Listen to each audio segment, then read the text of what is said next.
And now let's take a look at the starting lineup of this 26th annual Winston Western 500 as the field moves around turn number 6. In row number 1, Tim Richmond, the 1982 winner. And alongside will be Darrell Waltrip, the winner in 1979 and 1980. For row number 2, Ricky Rudd, the 1985 winner in the Bud Moore Ford, and Jeff Bodine, the 1984 winner in the Hendrick car. Row 3, Bill Elliott, who won this race in 1983, and Terry Labonte, the 84 Winston Cup champion. For row 4, it's a two-time winner. Richard Petty is there, and the 1986 national champion of the Richard Childress Chevrolet, that's Dale Earnhardt. Row 5 is Bobby Allison, a three-time winner of the event, and alongside is Joe Ruttman in his Buick. Row 6 will be Rusty Wallace, and beside Wallace comes Neil Bonnet. Going to row number 7 for today's race, Morgan Shepherd is there. And beside him comes Mark Martin, who again has qualified well. In row 8 is Derek Cope from Washington and Kyle Petty. Row 9 is Jim Bound of Salem, Oregon, the brother of Chuck Bound and Bobby Hillen Jr. In row 10, it'll be Dave Marcus and Terry Petrus from Bakersfield, California. Row 11 is Jim Robinson and Mike Waltrip. Row 12, Harry Gant and Rick Wilson. Row 13, the three-time Indy winner, Al Unser and Benny Parsons of Ellaby, North Carolina. Row 14, Ken Schrader and Ruben Garcia are there. Row 15 for today's race, Buddy Baker in his Oldsmobile, and Herschel McGriff, who leads in the Winston West Standards. In row 16, Bill Schmidt, former Winston West champion, and Jimmy Means from Alabama. Row 17 is Glenn Stewart and Buddy Arrington. Row 18, the veteran road racer and teacher, Jim Fitzgerald from the Atlanta, Georgia area, and George Fulmer is back, the old Can-Am champion, ready to go. Row 19, Chad Little of Spokane and Ted Kennedy of California. Row 20 today is Rick McRae and Ron Esau of Lakeside, California. And row number 21, provisional starters, are Alan Kulwicki from Wisconsin in his Ford and Johnny Krebs of Rockland, California in an Oldsmobile. 42 starters today, battling for $404,000. 311 7/10 of a mile, 119 laps, 60 laps will mark the halfway point of this race on this 2.62-mile course. They're halfway around before we get down to a start today and get this last race, the 29th and final event, underway here at Riverside, California. Field getting ready to move to turn number 8 now. Tim Richmond's qualifying lap of 118.247 earned him the pole and broke the 7-race streak dominated by Darrell Waltrip and Terry Labonte in qualifying here at Riverside. And the old record of Waltrip's, 116.782, he broke his own record. That record dating back to 1983, and then 1 hour later, Richmond really plastered one in the record books. Tim Richmond winning $30,000, the Bush Pole Award for 86. He won 8 poles in the season. He tied his teammate Jeff Bodine. He had better second-place finishes to put it all together. Pace car is bringing the field down as we start the Winston West here at Riverside, California. The 60th road race in NASCAR Winston Cup Grand National history. It dates all the way back to Linden, New Jersey in 1954 when Al Keller won a race in a Jaguar owned by the old band leader Paul Whiteman. It's a whole new look today. A grand finish to the season, battling for 2nd through 10th in the standings. A lot of resolution to be made here. About $2 million at stake. Here comes the pace car on to pit road. Again, the front row as we prepare for action. Richmond and Waltrip will be into turn number 1 first. Jumping out in front as they go into turn 1, it is Tim Richmond. Waltrip back to 2nd. Bodine falling to 3rd. As they make their way toward the S's. Richmond got a great jump off of turn 9. He got out in the lead. I thought Walter may have a shot at leading the race, but Richmond's out front. Let's see if he can run away with it. Here they are up through the S's, headed for that very treacherous turn number 6. Tim Richmond for the moment. There you see Waltrip in 2nd, Richmond leading. Bodine back there in that 3rd position. Ricky Rudd in 4th, Elliott in 5th. As they wind around turn number 6. Turn 7 is not used on this 2.6-mile configuration. You might wonder how they get from 6 to 8. Well, it's a little dipsy-do that is left out of this course. Here they are on the negative camber, turn number 8, and into the long back straightaway. You can really wheel down through here. Richmond opened up about a 3-car length lead. Jeff Bodine goes for 2nd place beside Darrell Waltrip. There's Terry Labonte on the move. Richard Petty very confident that he's going to have a good today. Right up there among them as they scoot down into turn number 9. Raymond Beadle's car. Rusty Wallace aboard out of Missouri around turn number 6. And they continue to scatter stones and dust up at him here. That's a little short shoot right there between turn 6 and 8. That eliminates turn 7. Back they come into the long straightaway, and here are the teammates going after each other. In fact, all 3 of them will be teammates, first, second, and third, for Rick Hendrick next year. Here's that third-place car, Waltrip, and look who's knocking on his door. It's Ricky Rudd, the defending winner here at Riverside, California, in this event, trying to move in on Darrell Waltrip. You have a number of very accomplished road racers up there towards the front. We have a pass for the lead. Move. Jeff O'Dine on the inside, through the dirt. Right down on the bottom, car number 5 just squeezes in there, and Bodine goes out in front.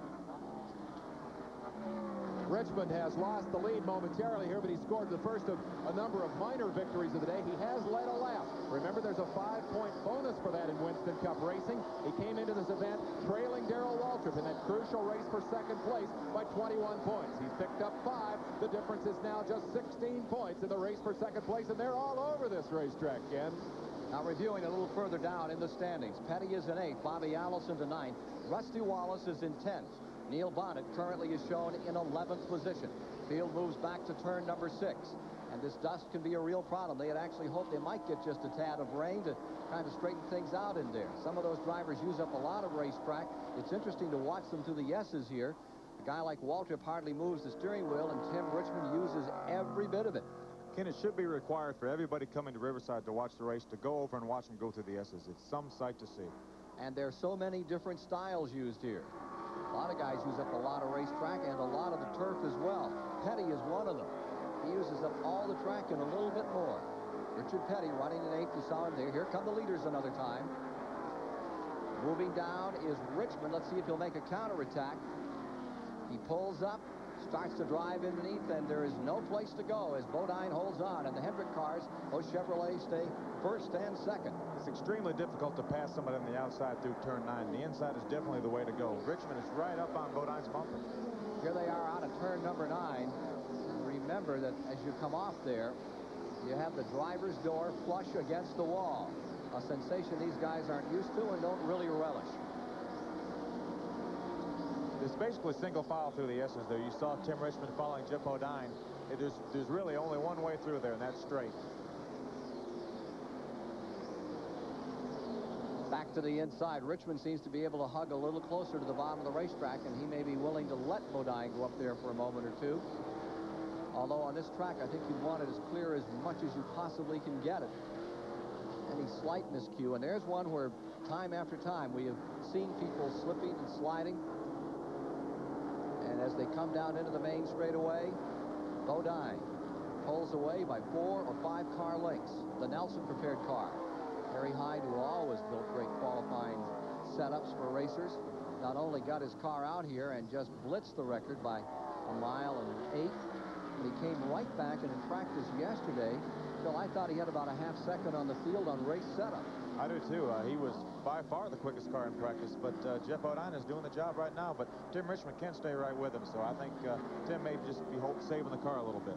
Now remember, along with the $400,000 purse, there are so many other things to be decided here as these guys key in on the banquet at the Waldorf Astoria coming up in December. There's Richard Petty being challenged by Joe Ruttman. Ruttman taking a shot and not getting through there. Rusty Wallace continues to run in 10th, and we'll be back with more of the action from Riverside, California in a moment. We're back at Riverside International Raceway, where the 1986 Winston Cup Stock Car Championship season comes to a dramatic conclusion today. There is your lead battle. Out front, Jeff Bodine. Right behind him, Tim Richmond. A couple of early contenders for a couple of special awards that we're going to be giving away that we'll be watching for nominees throughout the afternoon. As you know, on Motor Week Illustrated here on WTBS, we always pick the Motor Week Racer of the Week, the Champion Spark Plug Award that is given to the driver who throughout the realm of motorsports does the best job. When we come to the races and bring them to you live, we look for the guy who does the best job in that event. Not necessarily the winner, the guy who drives the best race of the day. There are a couple of good contenders for Champion Spark Plug Racer of the Race. Now, beyond that, there's a bunch of money on the line for these two guys and several more in the field. The True Value Hardware people have put up their Hard Charger Award. $5,000 $10,000 per race, $50,000 at the end of the year for the drivers who run up front all day. 5 points for leading a lap, 4 for second, 3, 2, 1. The top 5 scoring points each lap. Earnhardt has clinched up the hardest Charger of all award from True Value, but we've got $5,000 to give away today, and the rest of that 50 grand will be given away at the end of the afternoon. We'll be following that all day long. Averaging 113 miles per hour. The battle up in front becomes still a battle of teammates as Bodine leads and Tim Richmond stays in the second position. They wheel back into turn number 9. Braking, coming down through the gears. Not about 1 gear here, right? Yeah, down to 3rd gear through turn 9. And back they come to about 120 miles per hour to the start line at Riverside, California. Final race of the season. As you watch Bodine now pulling away by some 8-car lengths. A couple of changes further back in the field. Joe Rutland has passed Richard Petty. Rutland has moved into 8th. Petty dropped to 9th. Bobby Allison has come up to 10th, and Rusty Wallace has dropped to 11th. Chad Little, who is battling for the Winston West Championship, a young driver, just 28 years old, is sitting on pit road. That'll pretty much give the Western title, their last race of the season, to the old veteran, 42-year campaigner, Herschel McGriff, who's never won the Winston West title. There's Richard Petty taking a face full of dirt as he comes around turn number 6, now in the 8th position. Ken, Jeff Bodine, the leader, is already lapping traffic. That's George Fulmer, a very accomplished road racer that he's already lapping just in a few laps. Front 4 still within a half second of each other. Here's Fulmer going a lap down. Larry Digman here, and they're talking about looking for a regular driver for their car on the 1987 Winston Cup Tour. Talked to a lot of people. They want the right one, but they want to come out, and as you know, they ran a lot of Trans Am and GTO and sports cars, Tommy Riggins. And they have Al Unser here today in their car. They have a good team put together. They have David Ift as the crew chief for next year, Ducky Newman, engine builder, so they should have an excellent team. First and second back to the line. Still another time, and third place is now a full second back. That is Waltrip in third, followed by Ricky Rudd in fourth. Elliott lies fifth, and in sixth, it's the number 3 car, Earnhardt, in the 6th position now as he's just moved around Terry Labonte. Jeff Bodine out in front. We asked him how he likes road racing.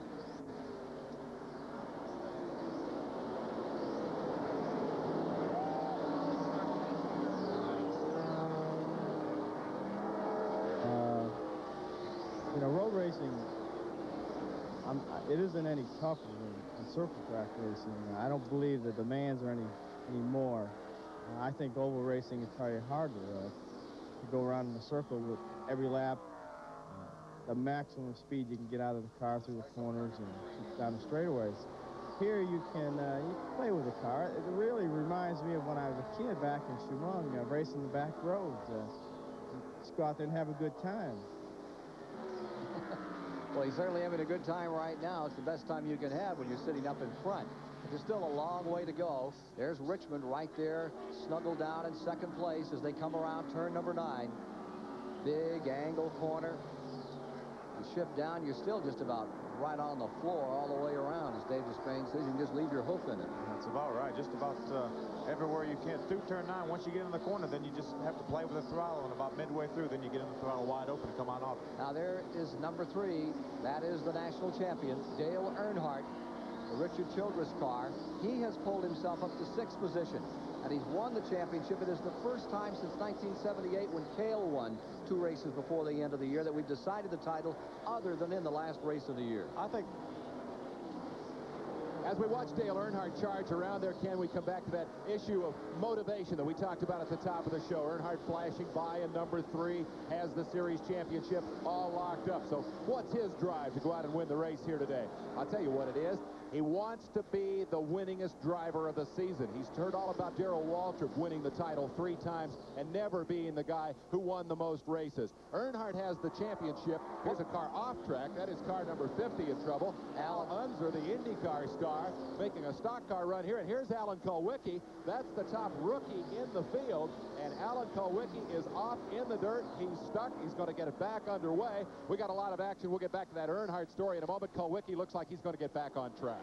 Here's Kulwicki, who started as a provisional starter today, running for a Rookie of the Year, coming back on the track.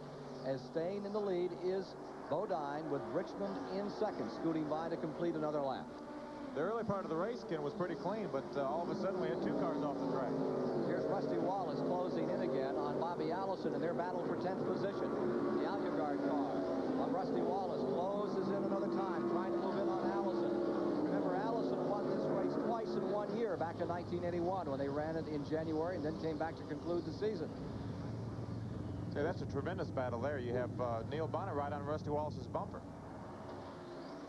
with Richard Petty just ahead, running through the dirt. A dusty fog comes out in front of you every so often and makes it no fun at all, because you just have to keep your boot in it and stand a pretty good chance of getting drop kicked from behind. Now here's Kyle Petty's car number 7. You see him back in the 13th position as he works his way up through.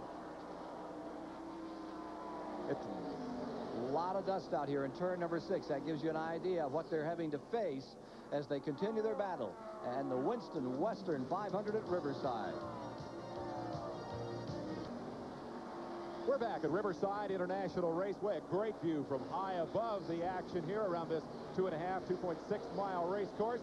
As Tim Richmond and Jeff Bodine, the teammates, continue to battle. Bodine thus far has been the hardest charger of the day. He's led most of the laps.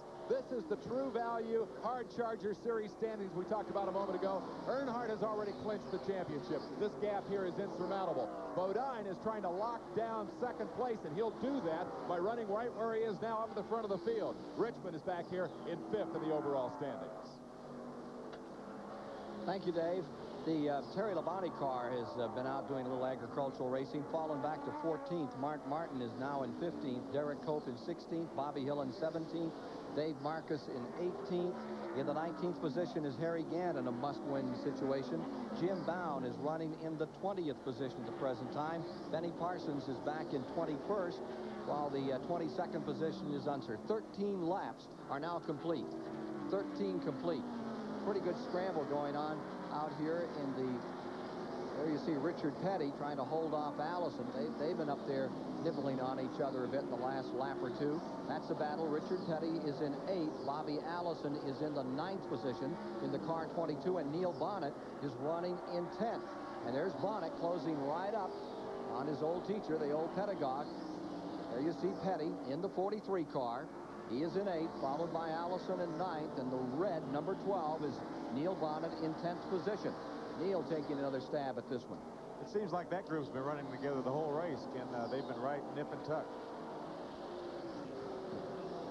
A lot of people are concerned that Petty uses up a lot of racetrack, and he's apt to throw some dirt up there. That's one of a couple of drivers they always talk about. Richard, he's not worried about what's behind. He's far more concerned about what's up in front. Well, he makes up for it, Ken, on the oval tracks because he runs up against the wall and nobody else does, see. So now he can use their part of the racetrack here. Gives you plenty of room on the inside. Now you see the number 3 car. What a story on Dale Earnhardt this year. It's not just Richard Childress, but it's so many people that made that car successful. Like the Lou LaRosa, the engine builder, who put together, what, 48 engines this year? They only lost 2 in the entire season. And Cecil Gordon, who had such great runs, 3rd, 4th, 3rd in the standings back in the early 70s. And he's kind of the foreman. He's out here. Look at this battle continue to develop between the teammates. Here comes Richmond into turn number 1 of the number 25 car. Bodine with him, and Richmond is going to retake the lead. Ooh! Very close. Tim got beside him in turn 1 and had the inside line for turn 2 and just made Jeff back off. Jeff did not want to back off. Jeff's dad and mother are out here. We're all kind of staying in the same motel, and they were pumping him up while he had his Wheaties this morning. You want to know what a real champion, like the guy that won the Daytona 500, has for breakfast? Orange juice, Wheaties, no coffee. I might have to try that. Here you see Earnhardt, and he's followed by Ruttman. Remember that Ruttman got second back here in that green car, that Quaker State car that has been brought in by Kenny Bernstein.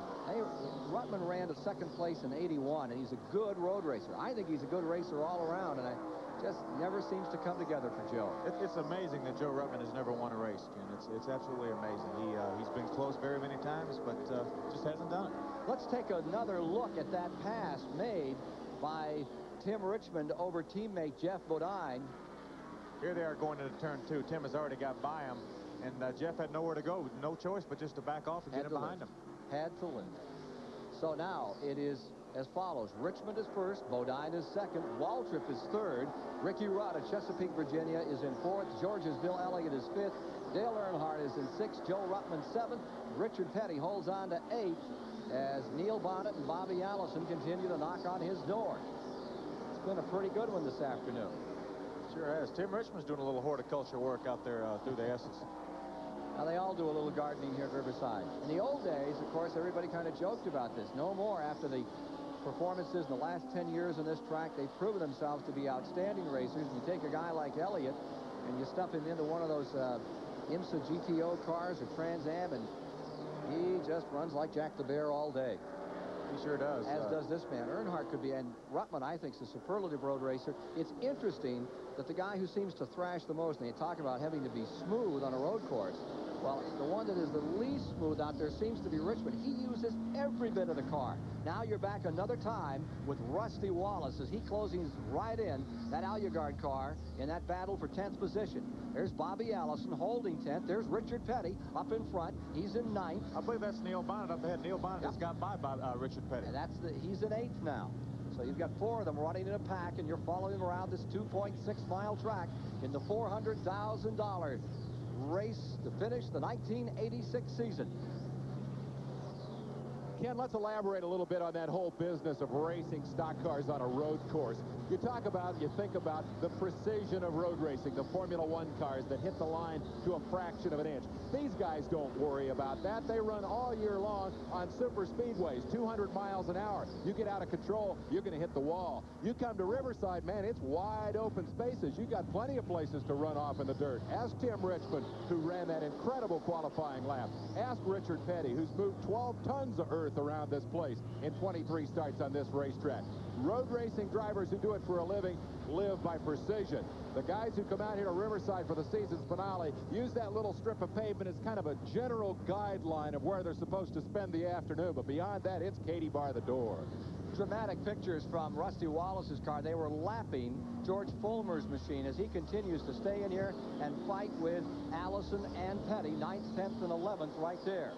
Meanwhile, here is Waltrip with problems of his own. Remember, he wants to hold on to second place in the standings. Ricky Rudd's trying to knock him down a notch at this time, and Tim Richmond is reappropriated first place. Darrell Waltrip really wants to hang on to the runner-up spot in the overall standings for the year. Sure, if he can't be first, at least be second, and it probably monetarily would mean $80,000 to $100,000. So we don't want to roll over here and lose that too. I'd like to finish up in second place. That means out of the last 6 years I've been first or second. Well, right now he has his hands full. Richmond has closed from 21 points out when the race began to just 6 points behind Darrell Waltrip. Richmond closing this season in just dramatic style. Race after race, he's been the story. That's exactly right. He had probably the most phenomenal second half of the season that anybody has had in a long, long time. Name a track that he hasn't won on, you're hard-pressed. And he's being hard-pressed right now. Bodine wants his lead back. I think Jeff's wanting to show Tim that he wasn't real happy about him taking the pole bonus away from him, so he wants to get up there and lead. Let's go to Chris Economaki. I'm standing down here with Rick Hendrick, the owner of the cars in first and second place, and the man who will have the third place driver as his stable next year. Rick, what's the secret of your success in this sport of stock car racing? I don't know, Chris. The right people and hard work, I guess. Harry and Gary and Jeff and Tim done a super job, and all the crew. It's just hard work. Rick, your two drivers are trading the lead back and forth. Doesn't this bother you that they might knock one another out? Yeah, I asked Harry, I said, tell them to pass on a straightaway. Every time they pass, it's right here in front of me in the S turn, and I don't like that. Okay, the problems of the car owner. Rick Hendrick, back to you, Ken. I don't think they're paying any attention the way they're going at it right now. Another lap down with the 25 car out in front. And there is Alan Kowicki's car. Remember, he was off earlier out in the dirt. Gets himself back together. He's coming in the pits, Ken. Going to pit. Alan Kowicki, who really turned his year around. He did not qualify at Daytona. He did not qualify at Richmond, Virginia, and everybody figured that Alan Kowicki was out of it. And then he came back, and the second half of the season has been as dramatic in its way for him as it was for Richmond. 18 laps are now complete. Rusty Wallace here racing his heart out, trying to get a good finish for Raymond Beadle this afternoon, and we'll follow his exploits throughout the day. Riverside International Raceway on a lovely Sunday afternoon for a little 175-mile-an-hour combat. Here in the STP Pit Communication Center, let's change the leaderboard. Ricky Rudd has moved around. Darrell Waltrip, the defending champion in this race, is up to third. Yesterday out here, we saw a demolition derby. Crashes everywhere. We'll show you some highlights a little later. This race has been clean and green, and that means one of the big stories is going to be pit strategy and fuel mileage. Let's get a bit more on that from Chris Economaki. Well, Tim Richmond is the bold driver on the racetrack. The bold man in the pits is his crew chief, Harry Hyde. He just said he's going to bring Tim in for gas on the 30th lap. Now, there's 119 laps in the race, and if you can do that, you're going to make the race in 3 stops. But just before the start, Jeff Bodine, Tim Richmond's teammate, said that in June here, he ran out of gas after 29 laps. So we'll have to wait and see whether Harry Hyde is making the right call for Tim Richmond. There's been no yellow flags. The pace has been faster than ever before. It's going to be close. Back to you, Cap. Thank you, Chris. 20 of 119 laps complete, so it's about 10 laps away before it gets down to time to come in for fuel. Bobby Hillen just jumped in and came back on the track again. And also Ted Kennedy, California driver, was shortly on pit road. Now look at Bodine again at turn 9. He closes each time, moves in on the leader, Tim Richmond, as you watch it live here on the Superstation from Riverside, California. Bodine coming up on the outside. And there's no room there. Tim uses it all. I'll tell you, Ken, I've been watching turn 9. Turn 9 is getting awfully slick. I saw Jeff Bodine 2 or 3 laps ago slam sideways in turn 9. That time, Tim Richmond is trying a little bit different line now to try to get out of the slick part of the racetrack. Ricky Rudd has moved around. Darrell Waltrip for 3rd. Waltrip relegated to 4th. Bill Elliott is back in 5th. In the 6th spot is Dale Earnhardt. Joe Ruttman is a stout 7th. Neil Bonnet in 8th. Richard Petty is in 9th. Back at turn number 6. And Bodine really turns the pressure on here as he stays right with Richmond. And that's one thing that Richmond is a lot like Earnhardt about. He doesn't falter to pressure. Not at all. Tim Richmond, who's starting an acting career, starting to take acting classes. He's moving to Southern California for the interim before they get back to Daytona next February. He may be the next superstar on Dallas. Would he be JR, or what would you think would be the proper role for him? Probably JR. That would fit Tim Richmond. That's going to do you a lot of good if you get to Daytona with him. Here, back to Chris. Okay, I'm down in the pits here with Gary Nelson, the crew chief for Jeff Bodine. Gary, what about your first fuel stop? You know when that'll be? Well, we're watching the fuel pressure real close. We've been having a problem with it fluctuating. So that's going to make a difference on when we stop based on what fuel pressure is doing. 31 would be a safe number if we continued like we are. But Jeff told me before the race that you ran out here in June after 29 laps. That's right. That's what we're watching right now. 29 laps isn't near as far as our car should be able to run. We should be able to run about 3 laps. Richard Petty has crashed at turn number 9. Okay, he's spun. There you have it. He's tagged the wall. He's back underway. There is no caution on the track. Petty around and into the wall. Phil Parsons just pointing out that it was getting very slippery up there. Here comes Petty's number 43 down on the pit road. He finished 2nd at Atlanta in his last outing and was so thrilled about that and was looking for a good finish today. Bobby Allison was also involved. Ken, he preceded Richard Petty down pit road, and he had some damage to the left side of the car, so they must have got together going in 9. Allison's car is parked just in front of Richard. Now here's Allison coming back out. Richard Petty in there looking over the nose on car number 43. It's not been the kind of year that Richard Petty wanted. Here's Bobby Allison back on the track. You can probably see the left rear quarter panel of the car. You can see a little bit of damage there. Pushed up there. Number 50, Al Unser, directly in front of him. Richard Petty he's just coming out now. Number 43 is just back on the track after 28 seconds on pit road. And look at this. Here's Bodine getting ready to pit. Questionable fuel pressure here, and Bodine is on pit road, who's been battling for the lead thus far in our Winston Western 500. He's in. The Gary Nelson crew over the wall. Jackman has him in the air. Here's Chris. Okay, it's a stop. It's a surprise stop. They're changing the left front tire. It's obviously a tire program. Well, now Jeff Bodine is committed to a 4-stop race. He's going to be out of sync with the other drivers when it comes to pit stops. It was a quick stop, and we're going to take a look at that tire to see just what the trouble is. We'll report back when we find out. 15 2/10 seconds was the time on pit road. 15.2 on Bodine, and he came in a little early. As Bodine elected to come on pit road, he was in the 23rd lap.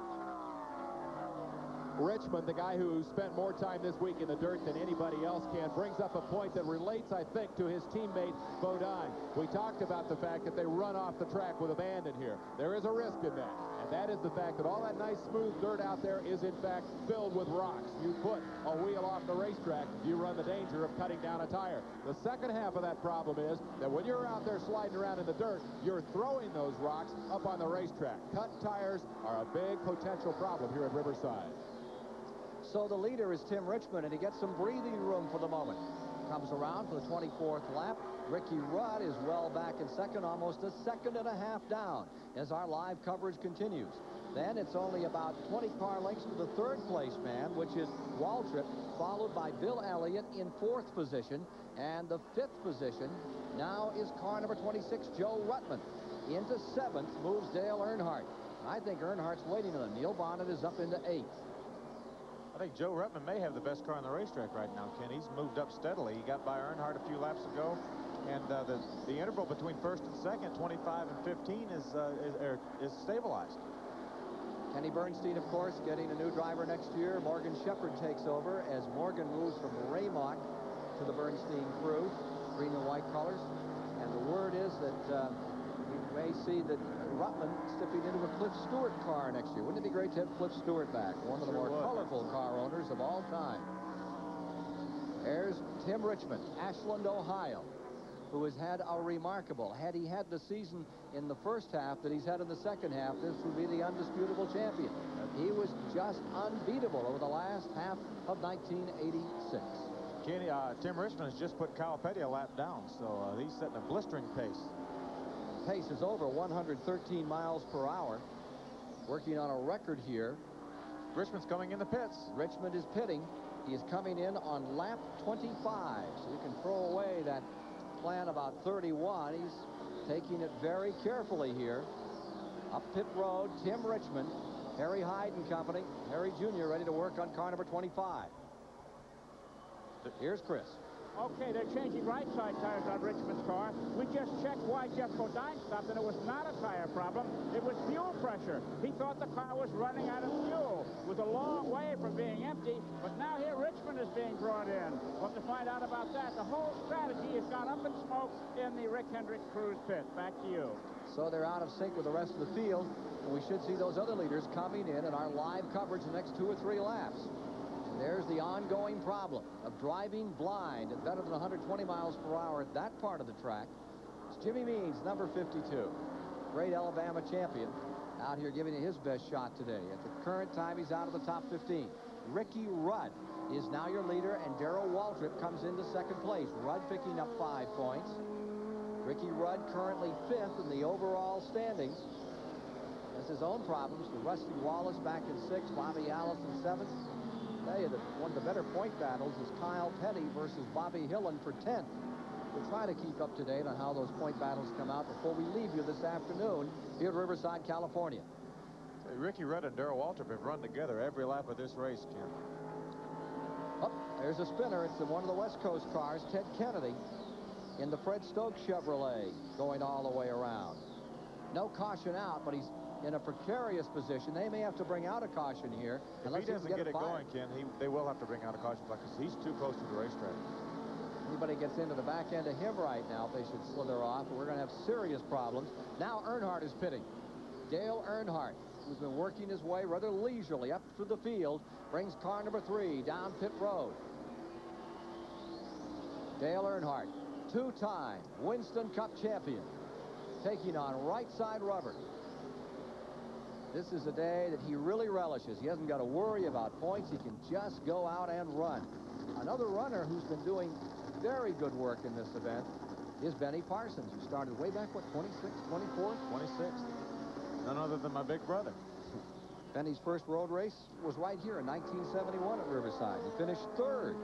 Pretty good road race. Not a bad start. And He was second in 78 and 83. We'll keep track of number 55, so Phil has something to cheer for. Now we're going to watch as Waltrip makes the move. Here's Waltrip on the outside there, wheel to wheel. Beautiful racing here. Back goes Ricky Rudd into that front running position. Harry Gant comes on pit road. Yellow is out. Caution is on the track. We have another car that has skidded off, and there is one that's torn up in the nose. I think that's Rick Wilson's car. Wilson, who is making an attempt at road racing. He is a great super speedway driver.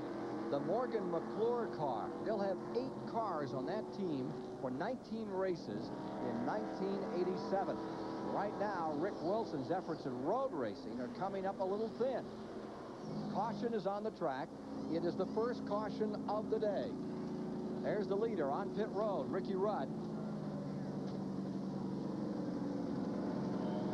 27 laps are complete. We're under caution for the first time this afternoon. And we'll be back with more of the live action of the Winston Western 500 after these messages. 28 of 119 laps have been completed here at Riverside, California. There has been a spin and a crash, and one of the cars involved is the number 3 car. There you see Wilson's car, and the man he collected was Dale Earnhardt. Earnhardt's number 3 has just been on pit road. It's going down into turn number 1 at this moment, and it really took a cuffing right in the driver's door. Here is car number 3, Dale Earnhardt, the new champion, and he was in that skirmish. And the side of that car is not the same as it was. He is back underway. While we're under yellow, let's update other motor racing news today. Here's Bob Barsha with a GM Goodwrench update. Well, thank you, Ken. Aside from our business here at Riverside Raceway, the top story of the weekend comes from across the country in St. Petersburg, Florida, where the Sports Car Club of America Pro Series are winding up their season in the St. Petersburg Grand Prix. Yesterday, Canadian Scott Goodyear won the Pro Formula Atlantic Championship, and with it, that series title. Today, that bitter Trans Am manufacturers battle between Ford and Chevy will take to the streets of St. Pete. Pete Halsmer has the pole for Ford, which holds a 1-point lead over Chevrolet. In fact, Ford products hold the top 4 spots in that race. We'll keep you posted. Now, if you like the action you're seeing in today's Winston Cup race, you should have been here yesterday when the Grand American Challenge Series regulars held their season finale here at Riverside, and it was gangbusters. Winston Cup star Bill Elliott grabbed the early lead, while pole sitter Duke Hohenschel was relegated to the rear for a chassis violation. With 11 Riverside rookies in the field, crashes were expected, and they started on lap 1, though a broken arm was the day's worst injury. Mechanical gremlins claimed Elliott in the race's second half, and though Awesome Bill made it back out into the event, no one could touch the red number 38 of Duke Hohenschel, who came from last to first to claim his first ever win in the Southwest Tour finale at Riverside, and he did it over newly crowned series champ Ron Esau. When we come back to the Motor Week Goodwrench Racing Update Center, we'll have more from St. Petersburg, some California racing highlights, and a whole lot more. That's it for now for this edition of the GM Goodwrench Motor Week Illustrated Racing Update. Now back to Ken. Well, here's Dale Earnhardt on pit road, and they're changing tires again and looking over car number 3. We are still under caution. That Duke Hohenschel victory yesterday, interesting for a couple of reasons. One of them, Phil, that was that Fisher 6-cylinder engine that we saw Morgan Shepherd win with at Rockingham, that Dale Earnhardt won with at Charlotte. And boy, that's the engine of the future. He came from last place to win yesterday. He's a good racer, but he also had a great car. Ken, I don't think that engine has lost a race yet. I believe it's the same engine Dale Earnhardt ran at Darlington and won the race. Dominated at Charlotte, almost lapped the field, and Morgan Shepherd won at Rockingham and Hohenschel yesterday. So I don't think it's lost a race. Earlier, you heard Chris Economaki talking in our coverage of this Western 500 about the fact that the fuel pressure might be an issue on those 2 leaders out of the Hendrick stable. It was a fuel pressure problem that eliminated Bill Elliott yesterday in car number 9. It's just a big mystery here in this race. Here's Alan Kulwicki running just in front of the pace car as they bring them by. And Darrell Waltrip continues to lead. We'll be back with more of our live coverage of the last race of 1986 in a moment. We are just back under green. They take green in that long back straightaway. Rusty Wallace running in 8th. And there's Benny Parsons, who's come from way back in the field. Look at Ricky Rudd at number 15 working on the lap car as he goes after Darrell Waltrip around turn number 9 of this 2.6 mile Riverside International Raceway, Riverside, California. It's where the action is. Bill Elliott is now in third. Neil Bonnet is in fourth. 30 laps complete as we're back with you live this afternoon on the Superstation. Elliott getting just a little running room and gets on the bottom of the track underneath Glenn Struer from Simi Valley, California, and his Chevrolet. Back they go through the S's, and one car off, just sliding off into the dirt and back on again. Looked like Jeff O'Dine took a little shortcut there, Ken. Went right through the dirt. Give us your perception of this race course with all these cars off and all this dancing around. Seems like we have we've got a lot of problems here. It's Harry Gant, Morgan Shepherd off the racetrack. Coming up to turn 6. That was all caused by Jeff O'Dine running off the racetrack, Ken. There's the number 73 car out of the Winston West Series. Bill Schmidt currently third in their standings. And it looks like a London fog is settled over turn number 6. He's taken considerable damage, has Harry Gant, with car number 33, who desperately wanted to win this race today. He came out here and went to driver's school. Harry Gant, that ongoing story of motivation, Ken. There's something called the Winner's Circle program in NASCAR. Win a race during the season, you get $180,000 over the next year with which to go racing. Harry Gant is the one driver who came here needing to win a race in order to get on that so-called Winner's Circle program for next year. He's off in the dirt with a torn-up race car. Number 75, Morgan Shepherd, also involved. He has won a race this year. The Raymock team, where Neil Bonnet will hang his hat next year. They're in trouble, and the front end of that car is crushed. We are under caution. Caution is out once again, and let's look in replay, Phil, at what happened here. There you see Jeff O'Dine has just run off the racetrack. He's already up into turn 6 now. And you see everybody cannot see. There's no way they can see through there, and everybody's taking a different line. A number of cars get together. There's Harry Gant, Morgan Shepherd. They got together. Bill Schmidt's elsewhere. He got off the racetrack. I counted about 10 cars getting off the racetrack. So the second caution comes within 2 laps. Here's another look at what happened from behind the action. So you absolutely cannot see anything. It's like a bomb went off. There's Bill Schmidt against the inside guardrail. They just had nowhere to go. And there you see the damage done to Morgan Shepherd's hopes today. Car number 75 takes a savage beating in the nose. Looks like he's still in the car, but he's moving. He's all right. Morgan Shepherd in car number 75 moves on to a new team next year. What a bad way to end for him today. He moves over to Kenny Bernstein's team next year. Now here is Harry Gantz, number 33, coming down to turn number 9. And they took some back end damage. They can fix that, but that doesn't help much. Beat up the suspension some. Right now, Ken, Harry Gant is still in the lead lap. If he can get in the pits, get back out, he still will be in the lead lap. Well, the field is right behind him. They're only about a quarter of a lap. In fact, Gant is going to stay out. He has been told to stay on the track, take one more lap before he pits so that he doesn't go down a lap. There you see the crew right there on pit road. Here's Dave Despain. Harry Gant's crew's making a smart move here. They're keeping him up there in contention. This guy was on the charge, Ken. He had moved from 27th starting spot up to 11th in the field. If they could patch that thing up, sure, he's got body damage, but everybody's going to go out of here with body damage. If the suspension's okay, if that car's not torn up underneath, if he can stay on the lead lap, as it looks like he may be able to do, Harry could still be around for the finish of this thing. Don't count him out yet. So here this afternoon at Riverside International Raceway, it is not a good day for Harry Gant. Riverside cars are not the same as oval trackers. Dave Despain and the Racing Parsons family took a look at the biggest difference in the cars for this race. Benny Parsons' Copenhagen Oldsmobile weighs in at 3,700 pounds. That's required by the NASCAR rules. The car itself is a trim 3,300 pounds. Here's the difference. 400 pounds of lead ballast. And the experts, like Phil Parsons, our TBS commentator, and Benny's little brother, know that where you put that weight is really the key to a successful Riverside racer. Now, you've got a little bit of work to do. All of this weight is bolted into the frame rails. I'd help you, but I've got a bad back. On a left-hand turn car, an oval track car with left-hand corners, all the weight is on the left-hand side. You need to hurry because this is kind of a short piece. Here at Riverside, the turns, I'm busy. The turns all go to the right, and so all of that weight has to be moved over to the right. Now, there's more to the question, though, of where you put the pounds at Riverside.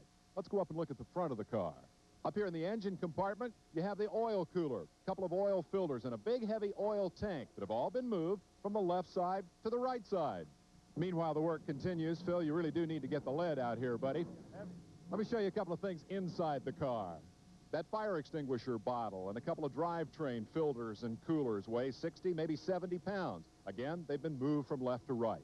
And here is the final element in this weighty equation. Driver Benny Parsons.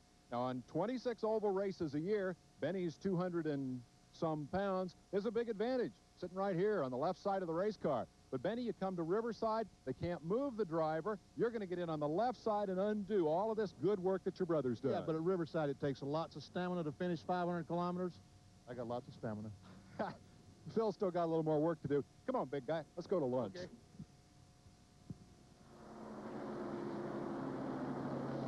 We're back with you again at Riverside, and there's an ambulance out now for one of the drivers. It may be for Morgan Shepherd. We saw him moving in the car. He walked over to the ambulance. He walked over and is being set down. He may have injured an arm or something. We'll check and give you a report just as soon as we can on Morgan Shepherd. He gave somebody a good shot, Ken. It may have been Harry Gant, because the front end of his car had considerable damage, so he probably got a little whiplash or something. Now, this is not the way you want to end the season. Morgan Shepherd, who is as tough and as determined a driver as there is in this series, having trouble here, getting collected in the dust, also apparently running into Harry Gant's car. We'll update that story as soon as we can. The laps now complete here in the Winston Western 500 stand at 34. 34 are down. We have a replay of what happened here from the in-car camera. Phil, let's take a gander at this. Jeff Odine has already ran off the racetrack, so that it absolutely, you can see there that you absolutely cannot see. There's nowhere to, Rusty Wallace has no idea where to go. Now he's getting through most of the smoke, and now he can see the racetrack again, but the cars behind him, they couldn't see a thing. And, of course, if someone just even starts to get on the binders, the guy behind, he is in terrible shape. Oh, that's probably what happened with Morgan Shepherd. Harry Gant probably hit the brakes, realizing he couldn't see, and Morgan Shepherd couldn't stop in time. We'll get a report for you just as soon as we can on Morgan Shepherd. The standings in the race with 34 complete. Waltrip is in front. Ricky Rudd is in second. Neil Bonnet is in third. Bill Elliott fourth. Jeff Bodine is fifth.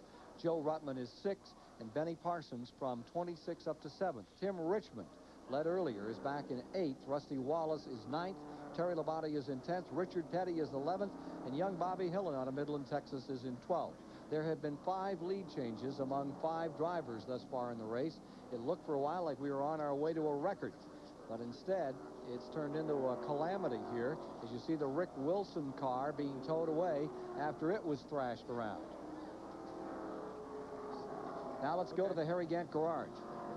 Okay, Harry, what happened out there? Well, it was just somebody hit the dirt and I couldn't see. And I come out there and I went off the racetrack. I see the back of Terry's car. I got off the track and I spun out and several cars come in wrecked in. Got about all 4 corners crunched. Is there anything that can be fixed on this car, or are you out of it? I'm out of it there. I'm kind of glad. This is about the worst racetrack I ever seen in my life. You can't see. It's dangerous, really, to try to run out through there. And it's absolutely like you cover your windshield up with a blanket. Well, it's tough for the cars following behind in that dust, that's for sure. Harry Gant very upset with this racetrack, saying it's like putting a blanket over the windshield out here today. We'll be back with more live coverage from Riverside International Raceway after these messages on the Superstation. We're back at Riverside International Raceway, and here in the STP Pit Communications Center, these are the leading contenders at this point in our True Value Hard Charger Award competition. Walters is up at the head of the field under yellow. Rudd, Bonnet has moved up into third. These 2 guys right here have piled up the most points in that competition. But back in the field, we have kind of an interesting story for you. It involves the race for the Winston West Championship. It's a battle within a battle. The old guy, Herschel McGriff. You've seen him before here on TBS Sports. He's car number 04, and there you see him circulating under yellow. 42-year racing veteran, 58 years old and a grandfather. In 42 years of competition, he has never won a major championship. Today, he eliminated Bill Schmidt from contention for the Winston West title simply by starting the race. On the first lap, Chad Little split a valve cover gasket. He was second ranked in the standings. He spent a lot of time on pit road. It looks like Herschel may have that title wrapped up, but he has moved from 30th starting spot to 12th in the field. He may be our champion spark plug racer of the race. We are racing in Riverside. 36 laps complete as they go back to green, and there you see the leaders all bunched up. Waltrip in first, Ricky Rudd in second, Neil Bonnet in third as you watch it live here on the Superstation. Neil closes in on the Ford Thunderbird prepared by Bud Moore. Field rambling around turn number 9 with Elliott fourth, Bodine fifth, Rutman sixth. Just as they came by the last lap, it was Tim Richmond who ducked onto pit road for about 8 seconds.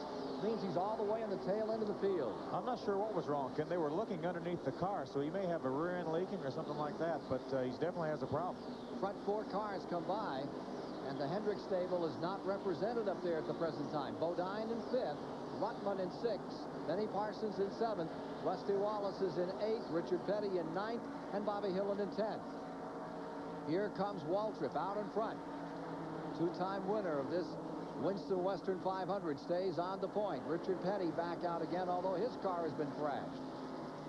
Here is Ricky Rudd in the number 15 car, closing again. Chevrolet versus Ford for the lead. Around turn number 8. Back through the gears and up to 170 miles per hour here. Diving, almost blind beneath the bridge, just gently tapping the brake at the end of this long straightaway and then setting up for turn 9. Ricky Rudd is a Junior Johnson sandwich right now. He has Darrell Waltrip in front of him and Neil Bonnet behind him. Bill Elliott is back there in 4th. Behind that trio, here they are back for turn number 9. Bodine is making a move. He's trying to close in. Bodine trying to close up on Elliott a little further back in this game. Well, that's a battle for 4th position right behind your 12 car who's in 3rd. There they are, still side by side for the 4th position. Bodine on the inside the yellow car, and on the outside it is Bill Elliott, and Elliott for the moment is able to continue in 4th position. Bodine back to 5th. What is that, about 110 down through there? About 130, 40 miles an hour down there. Now here's Elliott through the S's. Here's a report from Chris Economac. Well, the Rick Hendrick teams are having trouble here. Tim Richmond just made another unscheduled stop. His first unscheduled stop was for a flat left front tire, and now he's got 2 traction bars, Harry Hyde says, under the rear of the car, one of which is giving trouble. And every stop he's made, there's been a man get under the back to look at that problem. His quest for second place in the point standings looks chancy now. There is an immense crowd here, as you could see, as they came around turn number 8 at Riverside today. They say it's as big as any crowd they've ever had, and it certainly looks that way from those grandstands up in the turn 6 and turn 8 area. We'll be following Chris's lead on this story involving the Hendrick cars. They're having their problems today after qualifying so very well. Richmond on the pole with a new record. Now all the way in the rear. Again, here is Ricky Rudd. The car number 15 looks inside of Waltrip as they come to the very critical turn 9.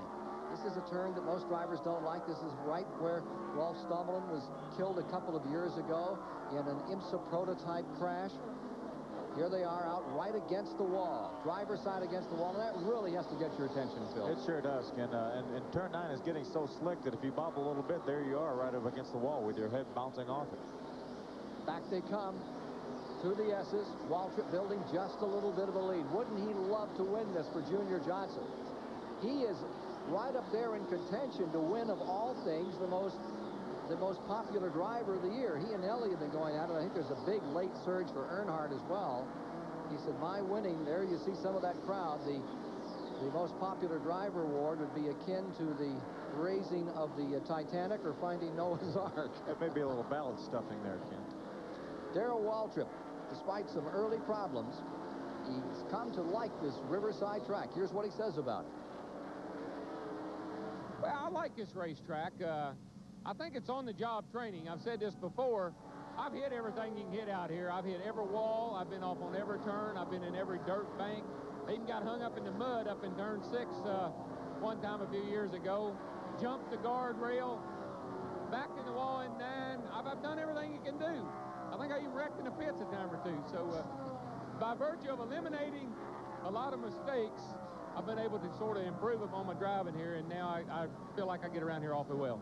Well, the on-the-job training at lap number 40 has him out in front, and here you see Bodine in the number 5. He has now moved around Elliott and taken over 4th position.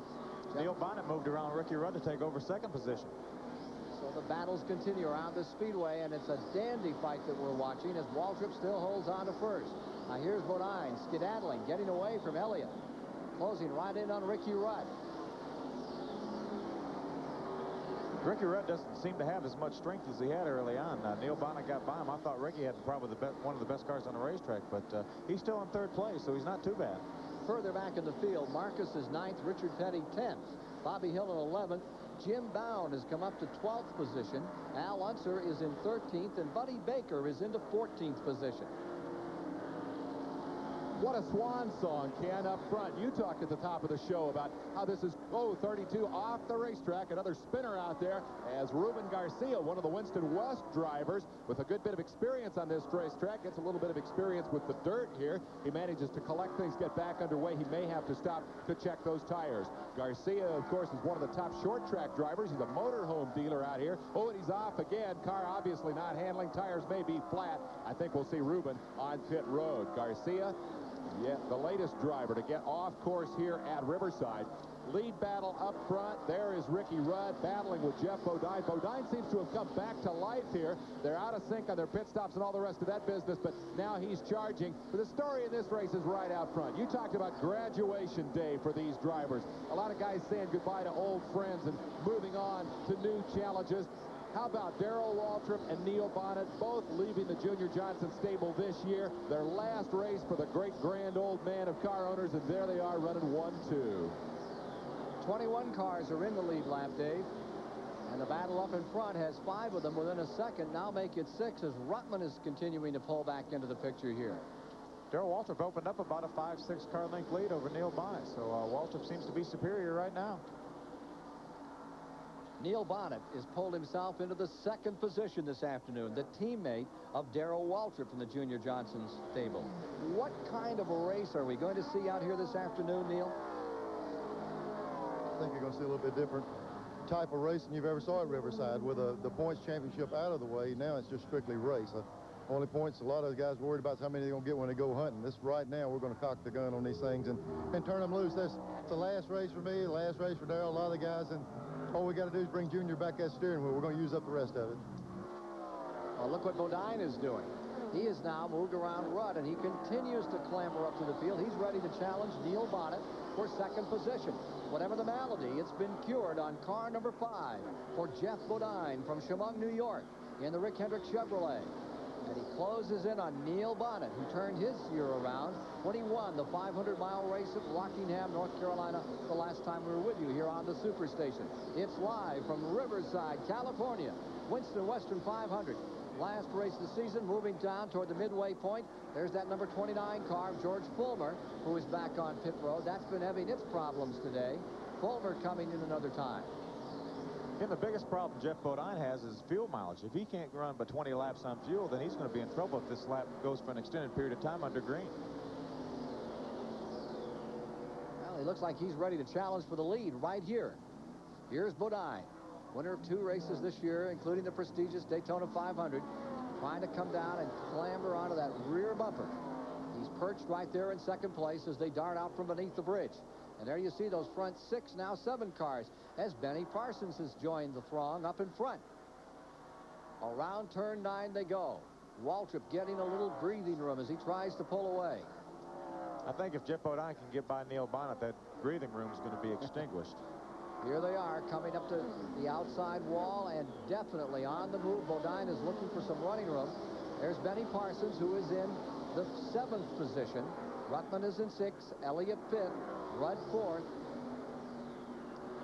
The biggest problem Benny had was in qualifying the first day. Something happened with the transmission, and he wasn't able to put a lap in.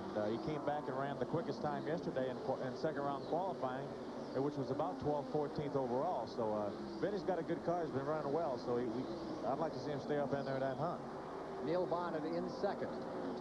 And Bodine in 3rd, and that's where the contest is at the present time as we watch them out of turn 6, down that straightaway that leads to turn 8 as they've neglected turn 7 in the history of stock car racing here. They just don't use it. Negative camber corner. There's Ruttman's green and white colors of the Kenny Bernstein car. Back with the leader again, and you see the interval between 1st and 2nd place. Average speed is 112 miles per hour in the last lap for Waltrip. We'll have more of the action of this race in a moment. Here in the STP Pit Communication Center, Riverside International Raceway. Well, Darrell Waltrip's starting to look like a guy we may need to nominate here shortly for Champion Spark Plug Racer of the race. He seems to be on top of the situation. I like the looks of Jeff Bodine. He's got a strong car. He can't get around Neil Bonnet, but if he does, I think he can reel in the leader. One quick note about his teammate, Tim Richmond, his ongoing problems. I just saw a crewman haul 4 shock absorbers over to that pit. Not the kind of change you want to make on a green flag, but that may be his suspension problem. They'll get a yellow and probably have a long pit stop to come. Bill Elliott looking pretty strong out there, but Waltrip is definitely the guy to watch here as he continues to dominate this race thus far, and we are getting close to the midway point in the event when we'll go to our Valvoline mid-race recap, bring you up to date on all the things that have happened here through the first 60 laps of this event. If you just joined us on TBS Sports, move for the lead, Bonnet inside. We've got a tremendous Junior Johnson team battle at Riverside. Well, they sure want to win it for the old man. Something's wrong with Waltrip. And Waltrip is off the pace. He is now falling back to 3rd. There's Bodine, and Waltrip is making his way to the pits. Definitely has a flat tire or something, Ken. He's in. Darrell Waltrip on the pit road. Crew ready. Jeff Left Hammond. rear tire. Flat left rear tire. Well, he's lucky to save it. Jerry Garrett is there. Well, you're right. They're changing left side tires on Darrell's car. They're also going to put in 2 cans of fuel because he does need some fuel, but he didn't need to stop very bad. They're going to change those tires, and that's all. Get back out underway. 14 7/10 of a second, and Waltrip is back up to speed as he comes to turn number 1. Neil Bonnet now into 1st, Bodine 2nd, Rudd 3rd, Elliott 4th, Ruttman into 5th, 6th is Parsons, 7th is Wallace, going 8th is Petty, 9th is Marcus, 10th is Hillen, 11th Jim Bound, 12th is Buddy Baker, 13th is Earnhardt, 14th is Bobby Allison, 15th is Al Unser, and 16th is Mike Waltrip. A lot of debris there on the back. It looks like the backstretch. That's part of a tire. That could be part of Darrell Waltrip's tire. I also saw Jim Bound come to the pits with an exploded left rear tire. And George Fulmer had a tire go down as well. Fulmer limped in. You saw that blue and white car as they approached turn number 9. That was Fulmer who came in, and they changed tires on that car. No caution out. Thus far in the race, there have been 2 caution periods. We're still waiting for an update on the condition of Morgan Shepherd, who was taken to the field hospital here at Riverside International Raceway, and as soon as we have some information, we'll pass it along to you. We saw him walk to the ambulance, be strapped onto the stretcher, and then taken from an incident involved in absolutely 0 visibility as they approach turn number 6. Now there's Neil Bonnet getting a chance to lead. Bodine is in 2nd, and this is much more of a gambler's race here today. It's just who throws the stones out in front of you, and those pebbles penetrate, leave you with a flat tire, and leave you way back. Richmond has been in. He's fighting his way back from the rear of the field, trying to get back in this race, and has a long way to go. We had 21 cars running the lead lap, just 3 laps back. Mark Martin is taking an opportunity. Mark Martin, who qualified 2nd at Atlanta and qualified pretty well here. His first race at Riverside since his rookie year in 1982. Back out here again. Considers it his favorite track, with the possible exception of Darlington. He has strange taste, doesn't he? Yes, he does. Mark Martin's an excellent race car driver. Well, up in front, Neil Bonnet and Jeff Bodine pace this Winston Western 500 this afternoon. 311 miles for $400,000. And Bonnet, who has put things together at the end of the year with a remarkable win at Rockingham. G. DeWitt's facility now stays about 8 car lengths in front of the Bodine team. You know, the key for Neil Bonnet, Ken, it's your presence here at the racetrack. TBS goes live to Rockingham. Neil Bonnet comes out of nowhere, breaks a 49-race losing streak. Come here to Riverside. He's way back in the field, starts 12th. Boom, goes right to the front. I think he likes being on Turner Broadcasting. There you see Tim Richmond, David. He's on his way. He's pulled up about 10 positions, and I say about, as we watch him here getting around car number 78, one of the West Coast stars, Jim Robinson. He was way up in the Winston West points a year ago, 2 years ago as well. Battled for the lead in that division. Here you see Allison in the number 22 car, and that is the battle for 14th as car number 3, Earnhardt, closes in on him. Dale Earnhardt seems not to be quite as strong after that altercation he had with Rick Wilson. That may have damaged the suspension on his car. And then you have, when you're driving herd on this racetrack, like on a corner like this, where it's negative camber, it goes the wrong way. It's very hard to control a car anyway. If there's anything bent in the suspension, you've really got problems. Bodine moves in again on Bonnet. Number 12 Bonnet, number 5 Bodine, as they come back to the start-finish line. Bodine was right out against the wall. You couldn't have put a piece of paper between his car and the wall. That shot as they go over into turn number 1. Here's that number 78 car that we were just talking about, Jim Robinson from North Hollywood, California, in trouble for the moment. Let's see if it's going to bring out a caution. He's parked in a rather itchy spot. He's waving his arms. He's okay. He may not be able to restart the car, though. Meanwhile, Bonnet stays first. There's Bodine right with him, and Bodine gets a little lower line in turn 6 and closes ground again. Horsepower battle coming up. After turn 8, he who has can take. Jerry Garrett, any word on Morgan Shepherd?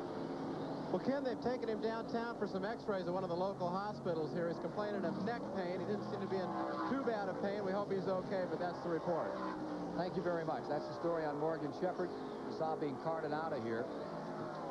He is having some neck pain. They're going to take a look at him, and if there's any later report, we'll try to get it for you and pass it along. Bonnet first, Bodine second. Here we are again in turn number 9. Live on the Superstation, caution is coming out. They are now racing back to the line, coming back to the stripe. I think they'll be both be coming in the pits. Indeed they are. Yeah, I think you'll see all the leaders coming in the pits. Not taking any extra time here at all to get on pit road. Here's Ricky Rudd coming in, Elliott and Ruttman. Here's Jerry Garrett. We're down here with Neil Bonnet right now. He's got some damage on the back of the car. We see they're changing the left side of the tires. They'd like to change the right sides under this yellow as well. They're putting in 2 cans of fuel, 18-gallon cans each. Now they're taking off the right side tires, putting those on. The tires that are coming off seem to be not badly worn or anything like that, and they're making no chassis adjustments. He's quickly underway. Almost got into Buddy Baker there. Chris? Yes. Bodine's car has just been serviced. Tires on both sides. And rather frantic down here in pit road as Ricky Rudd moves out. And now Tim Richmond is about to come into the pit. Richmond's car apparently back in good shape, according to crew chief Harry Hyde. This has been a race where nothing has gone as planned. Richmond is just coming in now, and he's getting outside tires. It's quite a madhouse down here along pit road. Back to you. It is the 3rd caution of the day. There you see the Richmond car, which had been a little loose out here for some time. This pit road here at Riverside leaves a lot to be desired. Well, it sure does. It's very narrow. Watching the work on Tim Richmond's car. Under caution, 3rd time in the Winston Western 500. More in a moment. At Riverside International Raceway, after the usual pit road shuffle, here's how the standings go. It is Neil Bonnet having himself the lead. Jeff Bodine into the 2nd position.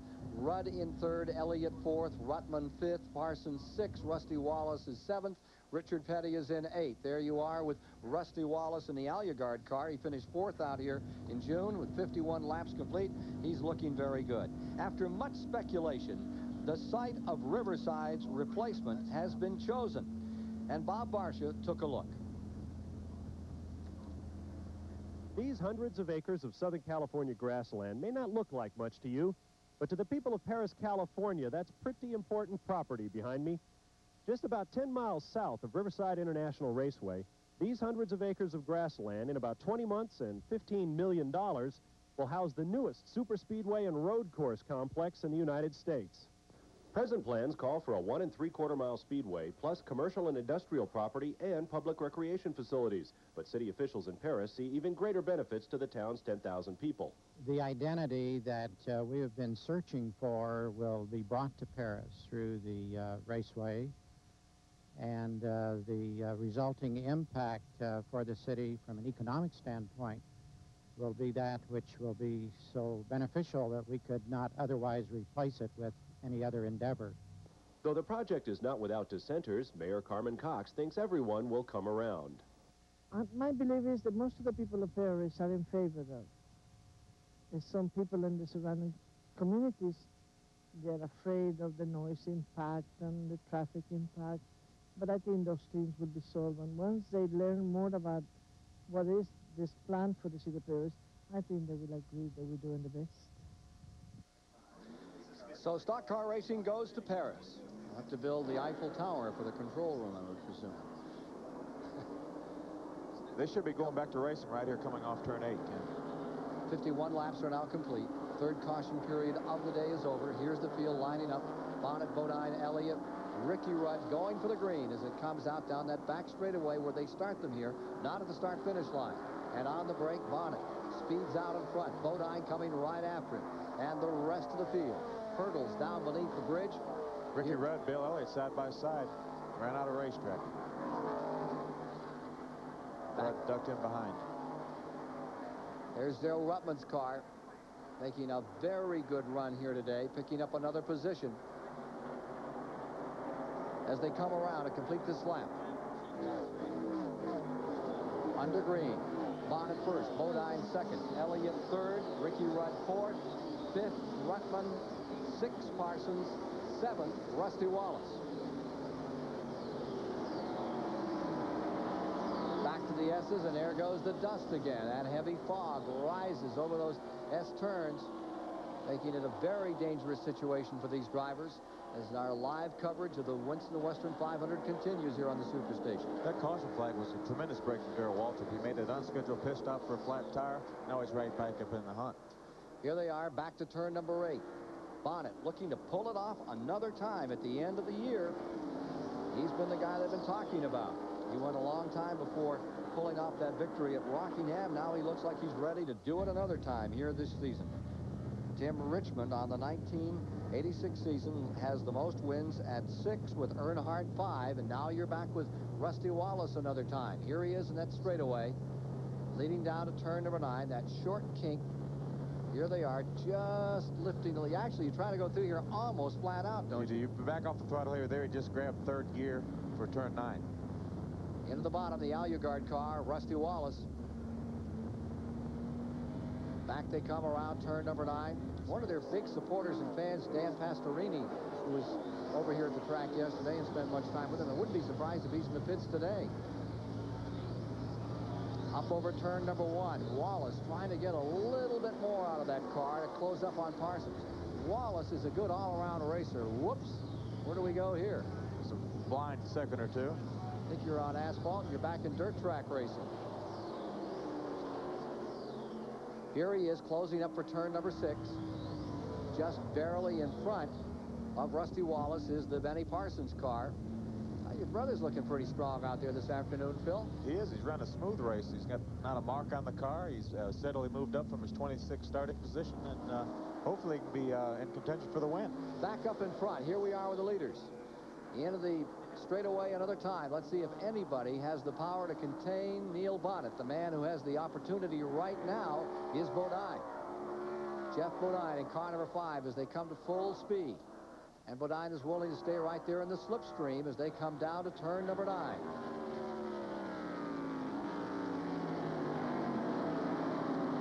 The Hendrick car pulls up on the Johnson car. Junior Johnson has had a lot of champions, had 6 champions here in the most recent years. 3 of them, of course, with Darrell Waltrip, who leaves him after this race. Had such high hopes with Neil Bonnet. Hasn't been quite as strong in the Bonnet camp as it has been with Waltrip. Jeff Bodine closed right up on the back bumper of Neil Bonnet. He could be looking for a pass pretty soon. It definitely looks like Bodine has intentions of scooting through here and trying to take that first position away. Bonnet holding him off. Bonnet, among the most verbal of all the drivers, he can really tell you what a car is doing and give you. Now, Ken, as we watch the leaders charge around here, I'm impressed at the speed they're running, the pace at this point in the race. Whoa, car off, 64, in trouble out there. Rick McRae is one of the Winston West drivers in the field here today. He's off in the dirt, jams it back into gear, waits for the traffic to clear. McRae, that's one of the big problems when you pull out of that dust. You want to make absolutely certain that there's nobody coming. And we'll take another look at what happened here as Rick McRae comes down into the S's. That's been the bugaboo here today. Just got a wheel off the racetrack, wasn't able to save it. Off into the dirt he went, and the car spun around on him. Sometimes they can save it when they make that move, but obviously the traction in the dirt is not nearly the same as it is out in the pavement, and it's cost McRae here as he gets off into the dust. He's back underway, may have to make a pit stop to check out the tires, but for the moment at least, Winston West driver Rick McRae is back into the fray in his number 64 automobile. Action continuing here at Riverside, California. The speed of the leaders is very impressive to me. They've just made a pit stop. They've got fresh tires, and they're in good race trim, but they made the last lap at 115.6 miles an hour. Now, keeping in mind that Darrell Waltrip qualified here with what he thought was the perfect Riverside lap, and then Jim Richmond went out and shattered it at 118. They're only 2.5 miles off pole speed, almost halfway through this 300-kilometer grind. Very impressive, and I think it speaks well for both those cars up front. The Neil Bonnet entry and Jeff Bodine, and here's more trouble.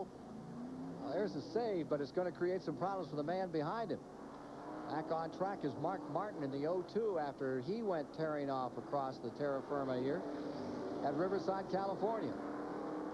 Here you see the number 3 car of Earnhardt trying to get up underneath Allison. They're further back, and they continue their own battle back in 14th. Again with the leaders. Here's Waltrip, or rather here is Bonnet still in first with Bodine in second.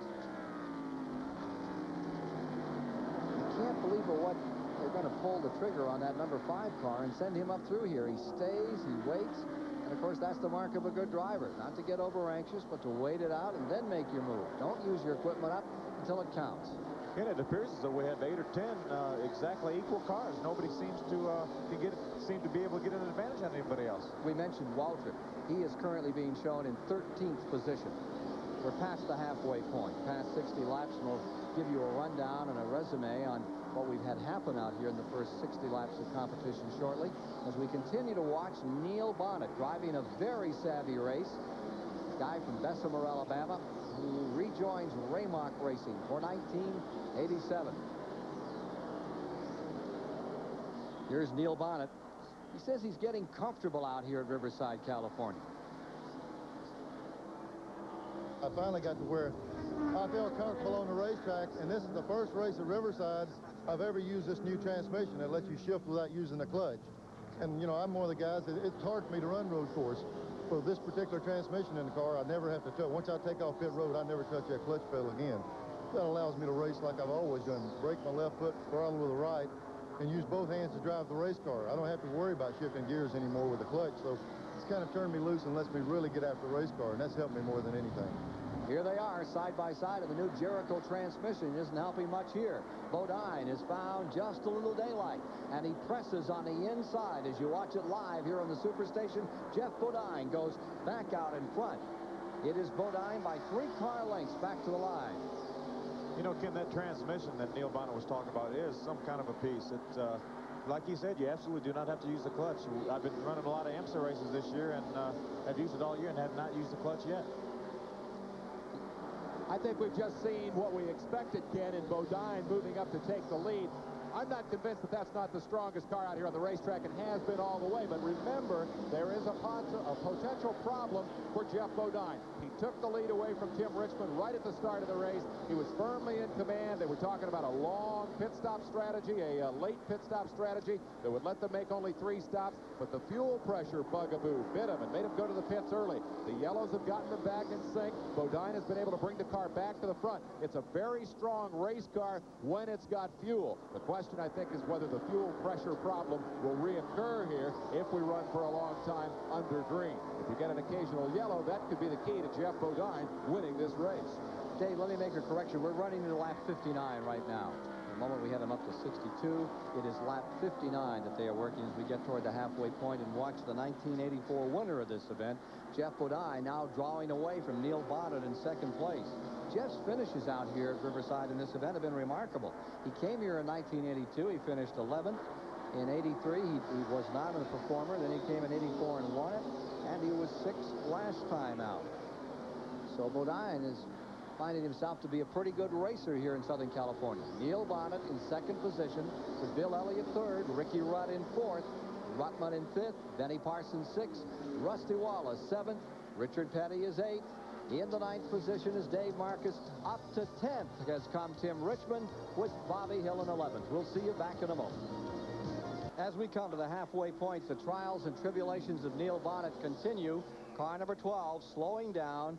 He has been running up in front, but now seems to be off the pace a bit. Phil, what do you suspect? I would suspect a flat tire. The right sides look okay. It must be the left side tires that are giving him a problem, because he still it's not the engine, because he's still running. So it must be a flat tire. Bodine first, Elliott now second, Rudd to third, Ruttman to fourth, Parsons to fifth, Wallace up to sixth, and Neil Bonnet on pit road. Jerry Garrett.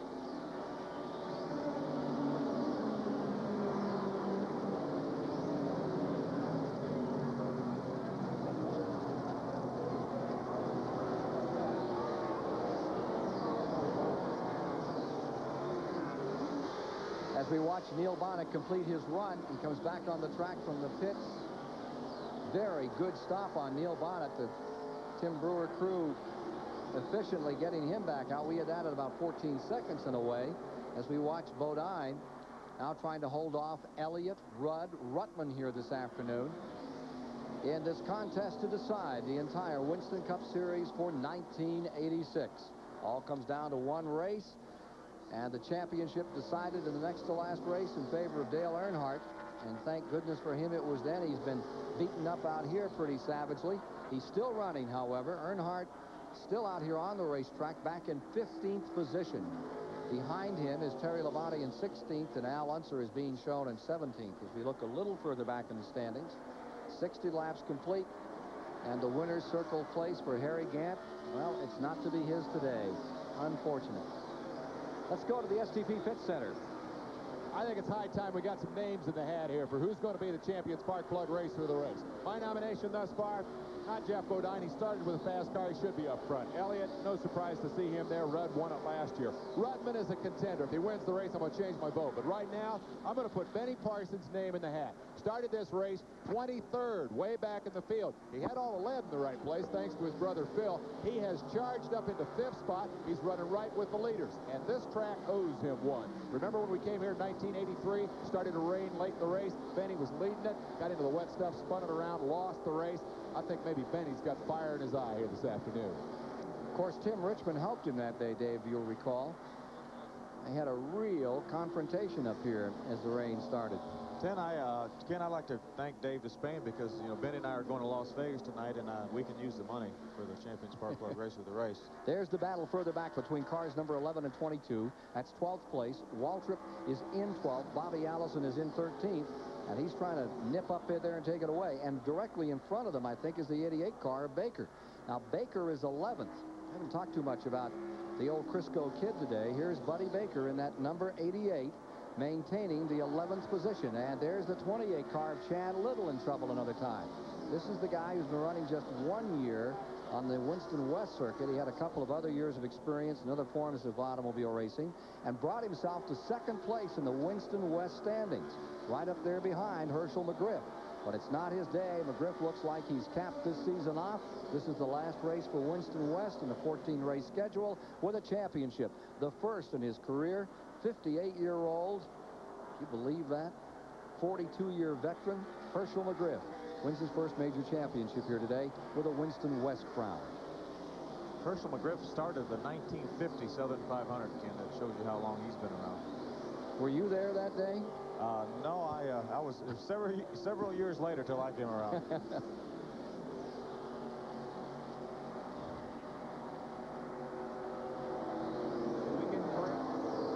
Let's go back to Dave Despain at the STP Pit Center as Jeff Bodine continues to lead here this afternoon. David? Well, Ken, the question on my mind right now is still that fuel situation for Bodine. I thought we might get a yellow there with the Chad Little situation. Any of those yellow flags are going to be a break for Bodine because they can come in and fill the car back up. But the yellow did not come out. Here's the replay of the spin that I thought might bring out the yellow because we saw that car stop on the racetrack right on the verge as Chad Little seeing his championship hopes disappear today, and that's too bad. But they were able to get that car clear of the racetrack, and for the moment, we remain under a green condition. And that continues to raise that issue, that question for Jeff Bodine. What is the fuel situation? Now, we are obviously in hopes that he's going to be able to solve that problem and continue to run strong throughout the afternoon. Bodine came here with his teammate Tim Richmond, the two cars that have so totally dominated pole qualifying all year. They've won all the poles, and he and Richmond had their own little competition going for the pole position. As it turned out, Richmond, who started up here at the top of the thing, has fallen way back into the field. The handling problems on Tim Richmond's automobile are continuing. They have not been able to fix it, and at last check, he was outside the top 10. But for Jeff Bodine, this has been a great day thus far. He started in that second row. He went right to the front. Remember, and we're going to see it a little later, how effectively, how efficiently he just made that charge past Tim Richmond and took over the lead. Then the fuel problem, back into the field, couple of pit stops, gas up the car, and now Bodine is back out front. He has asserted himself at the midway point here in the event. If they can keep that problem under control, Bodine looks like the man to beat here this afternoon, and it would be the second time he has scored a victory here on TBS Sports. He won the race here a couple of years ago when we came to Riverside to bring you the action live, and now this afternoon he has definitely established himself as the man to beat. 22 laps he has led of the 65 that have been run in the event here today.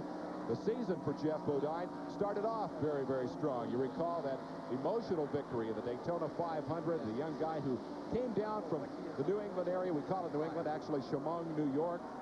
Great racing family. His dad runs the racetrack up in Chemung, and the kid's been racing for so many years, along with his brother, Brett Bodine, who made a serious run at the Grand National Stock Car Championship here in 1986, finished second to Larry Pearson in that competition.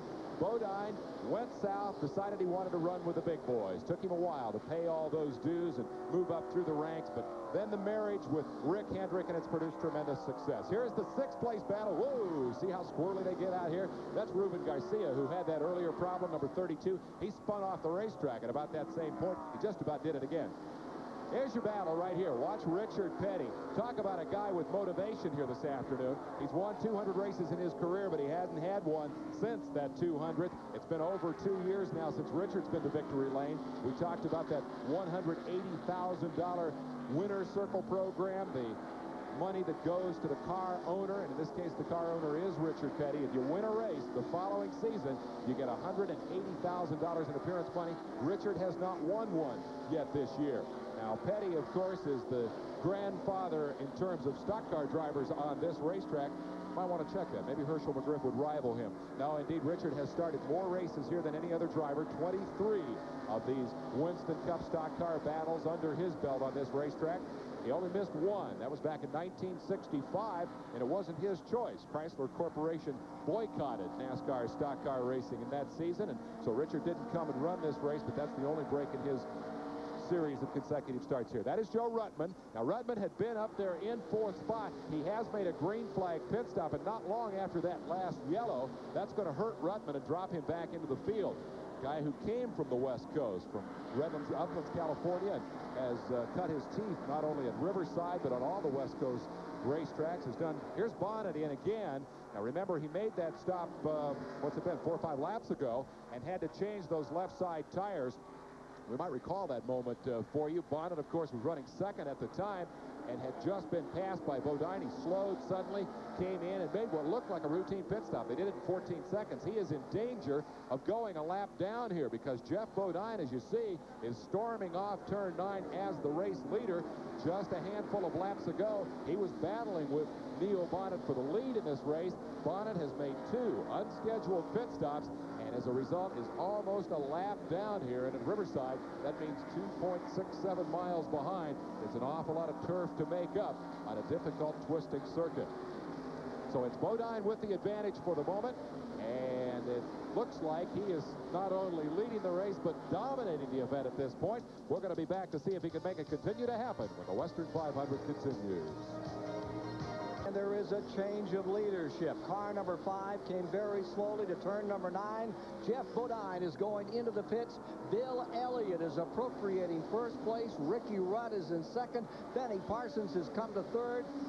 and Richard Petty up into the 4th position. Now, we've had a circuit breaker problem here at the control tower. We've lost all of our monitors, but all we had to do was say the magic word, and here they are back on again. We're about to throw it to Dave Despain. We've got a car spinning off the track up in turn number 9. It's car number 23. That is the Mike Waltrip car, which is looped. He is well off the track. Let's see if he's going to bring out a caution. We're just back with you here at Riverside with a change of leadership. As Bodine pitted, we'll get a report from the pits. There's been a driver change on Bill Schmidt's car from the West Coast.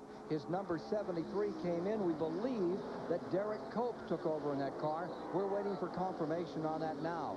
You're looking at number 23 just resting out here in turn number 9, motioning for some assistance. And here comes Bill Elliott. Caution is out. The caution is coming out for the 4th time today, with Bill Elliott in front, Ricky Rudd in second, and Elliott immediately dives onto pit road. Rudd comes along with him, as does Benny Parsons. What a day Benny's having. But the big story, I think, is Richard Petty.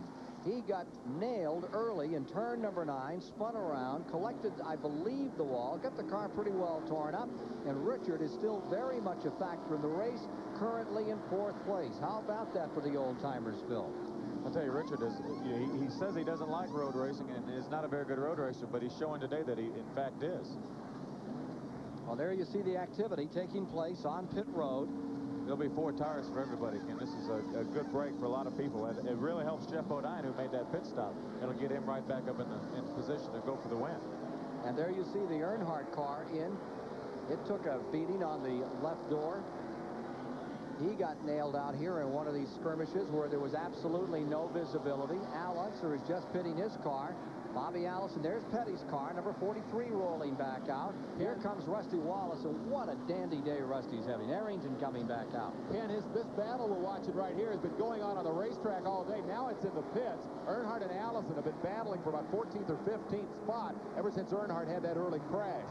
Petty may be the story of the race. Are you ready to nominate him for Champion Spark Plug Racer of the Day yet, Ken? You bet. All right, well, good enough, because the old guy's really getting the job done. And how about it? 2 times in a row. He was phenomenal at Atlanta a couple of weeks back. Took that thing right up to the concrete for 265 laps or so and finished 2nd place. Best Richard Petty run I've seen in years. And here he is right back up in the thick of it again as we are under caution at Riverside International Raceway, just past the midway point in the event. We've had this massive power failure that's affected us somewhat here today, but we're running on STPP power down here at the pit center. We're in good shape. And old Richard looks like he's got the STP special cranked up pretty well here this afternoon. Big question remains Bodine, and we're going to get to that as soon as we get that power problem completely sorted out and find out if, in fact, it was the fuel situation that brought him back to pit road again.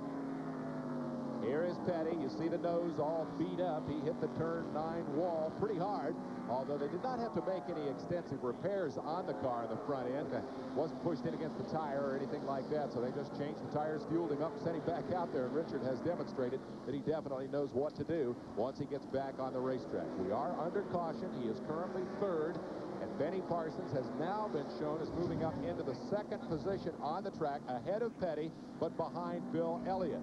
They are scrambling the positions, of course, as the leaders start in and out of pit road. We might update you briefly on the Tim Richmond situation.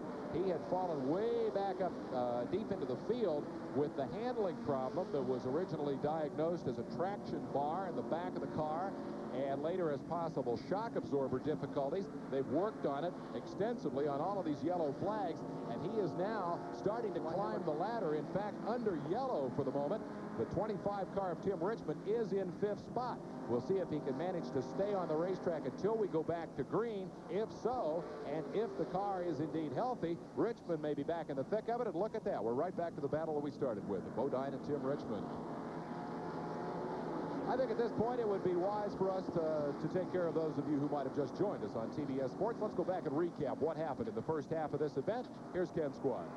Time for our Valvoline mid-race report. At 60 laps, called halfway in this 119-lap event, we'd had 4 caution periods in the race. When the race got underway, Tim Richmond had set a record in qualifying to be on the pole, and his teammate was alongside for the ride this afternoon. It was rather it was Darrell Waltrip on the outside. His teammate had thought he was going to be there, and then in the final moments of qualifying, it was not to be. As things worked out, Richmond took the lead quickly. Then he was to come later on to some problems with his car, and has been running loose. The big problem throughout the race all afternoon has been a problem with the dust on the racetrack. I think Harry Gant has said it better than anyone. He said it's like a blanket over the windshield, and he did not like it at all. The Hal Needham car has come out of this race. Let's take a look at the standings as matters rest here with the first half of the race now complete. You have the Bodine car in first place at halfway. This was at halfway at 60 laps. And in the second position is the car number 12. That was the Neil Bonnet car. Then came Elliott. Ricky Rudd was in fourth. And moving along next, Joe Ruttman was coming well with Benny Parsons and Rusty Wallace. Richard Petty in eighth. Dave Marcus was holding 10th and doing very well. And Bobby Hillen up into 11th place. Let's take a look at the incident that was probably the most major in the first half of the race. It happened just out of the S's as the field was rolling up through there at about 120 miles per hour in an absolute blinding dust storm. Car number 33, Harry Gant's car, was wrapped. He went into Morgan Shepherd's car. Morgan Shepherd has been taken to the hospital. I think he's pinched something. He's hurt his neck. He took a lot of whiplash in this ensuing crash that took out the Morgan Shepherd automobile. Phil Parsons is here with me. Give me your summation of the first half of this race. Well, Ken, you would think that some of the cars have been showing a lot of dominance, but it's been 5 or 6 different cars. So as of now, I'd say it's anybody's race. That caution flag came out. It was a real break for Jeff Bodine, who made an unscheduled pit stop. He's right back in the hunt. Tim Richmond has moved right back up in the hunt, but Neil Bonnet is a lap down now. Our second place man at the halfway point is now a lap down for 2 unscheduled pit stops. Green flag is coming up, and let's go back to the action here at Riverside International Raceway.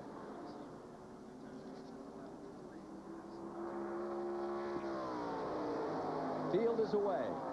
Under green. Resuming another time as they come down beneath the bridge and head for turn number 9. You see the Elliott car in front, and look at Bodine closing up through as Elliott leads. It was Bodine scooting to the bottom. 73 laps are now complete. 73 of the 119 are complete, and Bodine is definitely showing a lot of muscle and a lot of power out here this afternoon, Phil, as your brother Benny rides in second place. I saw Ricky Rudd on the inside of the racetrack. He's making an unscheduled pit stop. Bill Elliott leads down into turn 2. Benny Parsons in second. Jeff Bodine in third. We'll see what kind of strength Jeff Bodine has now, Ken. Ricky Rudd is on pit road. Ricky Rudd brings the number 15 in. And they're going to tires on that one. And apparently, the mixture of the pebbles on the asphalt here today are just not conducive to good racing conditions. And here's another man coming in to change left side tires early in the going here. Still halfway in the race. They're going away on all 4 tires. So one went down. They weren't sure which one. Let's get a report from Chris Economaki. Oh, the placement of the cars in the pits here has caused problems. Here's Tim Richmond's pit, Ricky Rudd's pit, Jeff Bodine's pit, Bill Elliott's pit, Dale Earnhardt's pit, and so on. And when the caution flag come out, these drivers are coming in here. They're running into the other man's pits. A hose was run over a minute ago. Wheels and tires are banging forth. And some of the pit chiefs got together here to complain to the other guys about encroaching on their turf down here. That's all over with now, but it was really a madhouse down here, and there may be some penalties for those hoses that will run over. Now let's go further down pit road to Jerry Garrett.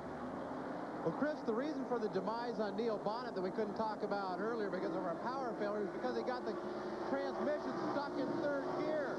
He came in and knocked it into 4th gear. Now he seems to have 1st, 2nd, and 4th with no 3rd. The reason why you're seeing a lot of these drivers up front like Neil Bonnet, who you don't normally see there, is a new transmission called the Jericho transmission. Lets the driver shift without using the clutch. These guys are used to keeping both hands on the wheel, and that lets them do that. Thank you, Jerry. We just saw Ricky Rudd going a lap down. He came back in the pits. They're a little extended, and he has been taken down by the leaders. Now, the 25 car, Richmond, who fell way back, is now being shown back to 4th position. He's another serious contender. Elliott in first, a previous winner here. Bodine in the number 5 car in second. Parsons, the number 55, in third. And Richmond is in 4th. As we settle back into the action here, Ken, we have a new leader, Bill Elliott, out front for the first time today. I'm not sure I would want to be Bill Elliott, given the way things have gone here today. Look what's happened to our leaders in this race thus far. Richmond led, handling problems, dropped off the pace. His car seems to be fixed, and he's charging back up. Walter, boom, pass for the lead. Inside goes Bodine. Can he get around? Tight battle. Bill Elliott puts his foot down. Side by side, they come off turn 9. If Elliott can hold that line, he should be able to make the pass, because when they come to the next left-hander, he'll have the inside. Bodine bumping, rattling, banging fenders. Good race for the lead. Elliott and Bodine in a battle up front here at Riverside. Right behind them, you see Benny Parsons. There's the move, and Bodine takes over the advantage. Elliott drop kick back to second spot. Parsons third. Richmond fourth. What a four-way battle up through the S's, Ken. And here comes Richmond, Dave. Richmond is definitely on the move as they continue to scatter up there in the S's just behind these front four. Number 5, Bodine in first. Then number 9, Elliott comes next. Rest of the field thundering in it. Richard Petty's 43 is closed up on those leaders. There you see the 55 of Parsons in third. Then the 25 of Tim Richmond in fourth. The 27 of Rusty Wallace is in fifth, and Richard Petty is in sixth. Ricky Rudd is on pit road. Ricky Rudd brings the number 15 in. And they're going to tires on that one. And apparently, the mixture of the pebbles on the asphalt here today are just not conducive to good racing conditions. And here's another man coming in to change left side tires early in the going here. Still halfway in the race. They're going away on all 4 tires. So one went down. They weren't sure which one. Let's get a report from Chris Economaki. Well, the placement of the cars in the pits here has caused problems. There's Tim Richmond's pit, Ricky Rudd's pit, Jeff Bodine's pit, Bill Elliott's pit, Dale Earnhardt's pit, and so on. And when the caution flags come out, these drivers are coming in here. They're running into the other man's pits. A hose was run over a minute ago. Wheels and tires are banging forth. And some of the pit chiefs got together here to complain to the other guys about encroaching on their turf down here. That's all over with now, but it was really a madhouse down here, and there may be some penalties for those hoses that will run over. Now let's go further down pit road to Jerry Garrett. Well, Chris, the reason for the demise on Neil Bonnet that we couldn't talk about earlier because of our power failure is because he got the transmission stuck in third gear.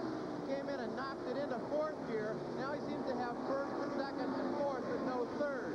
The reason why you're seeing a lot of these drivers up front, like Neil Bonnet, who you don't normally see there, is a new transmission called the Jericho transmission. Lets the drivers shift without using the clutch. These guys are used to keeping both hands on the wheel, and that lets them do that. Thank you, Jerry. We just saw Ricky Rudd going a lap down. He came back in the pits. They're a little extended, and he has been taken down by the leaders. Now the 25 car, Richmond, who fell way back, is now being shown back to 4th position. He's another serious contender. Elliott in first, a previous winner here. Bodine in the number 5 car in second. Parsons, the number 55, in third. And Richmond is in fourth. As we settle back into the action here, Ken, we have a new leader, Bill Elliott, out front for the first time today. I'm not sure I would want to be Bill Elliott, given the way things have gone here today. Look what's happened to our leaders in this race thus far. Richmond led, handling problems, dropped off the pace. His car seems to be fixed, and he's charging back up. Walter, boom, pass for the lead. Inside goes Bodine. Can he get around? Tight battle. Bill Elliott puts his foot down. Side by side, they come off turn 9. If Elliott can hold that line, he should be able to make the pass, because when they come to the next left-hander, he'll have the inside. Bodine bumping, rattling, banging fenders. Good race for the lead. Elliott and Bodine in a battle up front here at Riverside. Right behind them, you see Benny Parsons. There's the move, and Bodine takes over the advantage. Elliott drop kick back to second spot. Parsons third. Richmond fourth. What a four-way battle up through the S's, Ken. And here comes Richmond, Dave. Richmond is definitely on the move as they continue to scatter up there in the S's just behind these front four. Number 5, Bodine in first. Then number 9, Elliott comes next. Rest of the field thundering in it. Richard Petty's 43 is closed up on those leaders. There you see the 55 of Parsons in third. Then the 25 of Tim Richmond in fourth. The 27 of Rusty Wallace is in fifth, and Richard Petty is in sixth. I'll tell you, Ken, Jeff Bodine has an extremely strong car. I think right now it looks to me like the only car that can run with him possibly is Tim Richmond. If Tim Richmond can get by Benny and get by Elliott, I think we may see a race. Just behind those front 6 is another story developing. Here's Bodine going back down into turn number 9 on car number 71. Dave Marcus has stayed out of trouble all afternoon, and the Helen Ray car now finds itself 7th overall, and Bobby Hillin is 8th, and he could move up in the point standings, put himself into a position to go on the winner's circle, as Kyle Petty's having problems here today. Dave Marcus is definitely on the move. I'll tell you, Ken, Dale Earnhardt is on the move also. He has got by Bobby Hillin and Dave Marcus, now up in the 7th position. Indeed, that puts Marcus back to 8th, and Hillin drops to 9th. There are the front drivers in this race, back for turn number 6. And they have really picked up the pace as this man, number 5, Bodine, snookers him, gets out in front, tries to draw away. Elliott trying to stay with him. Bill Elliott, after that great season, 1 year back, winning 11 races. He's a lot more relaxed this year, isn't he, Phil? Yes, he is. He's still had a good year under most everybody else's standards. He's won 2 races plus the big Winston race in Atlanta, and close to $800,000-$900,000. But it doesn't compare much to last year. But it's a good year for everybody else. Well, they said before it started there wouldn't be a car out here without a ding in it before the afternoon was over, and that's pretty much the case, with the exception, I think, of number 5. Now look at 55 being challenged by the 25. That's Parsons in 55, and Tim Richmond right behind him as they come back into this big sweeping number 9 corner that leads to the start-finish line. Down to the inside, Richmond trying to get through there. Looked like your brother burned a little rubber off. Looked like he was spinning the tires a little bit off of turn 9. The one thing you have to be careful about is getting wheel spin there and wearing those tires down before you want to. But on the other hand, you've got to be concerned that right behind you is Tim Richmond, ready to gobble up that spot.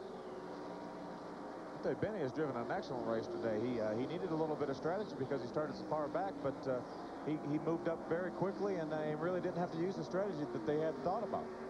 There you see Wallace, Petty, and Earnhardt. Earnhardt in the getting off the track just a bit there was the number 25 car. Tim Richmond gathers it back up. One more caution. They can keep this field together. I mean, this will be a crapshoot right to the finish this afternoon.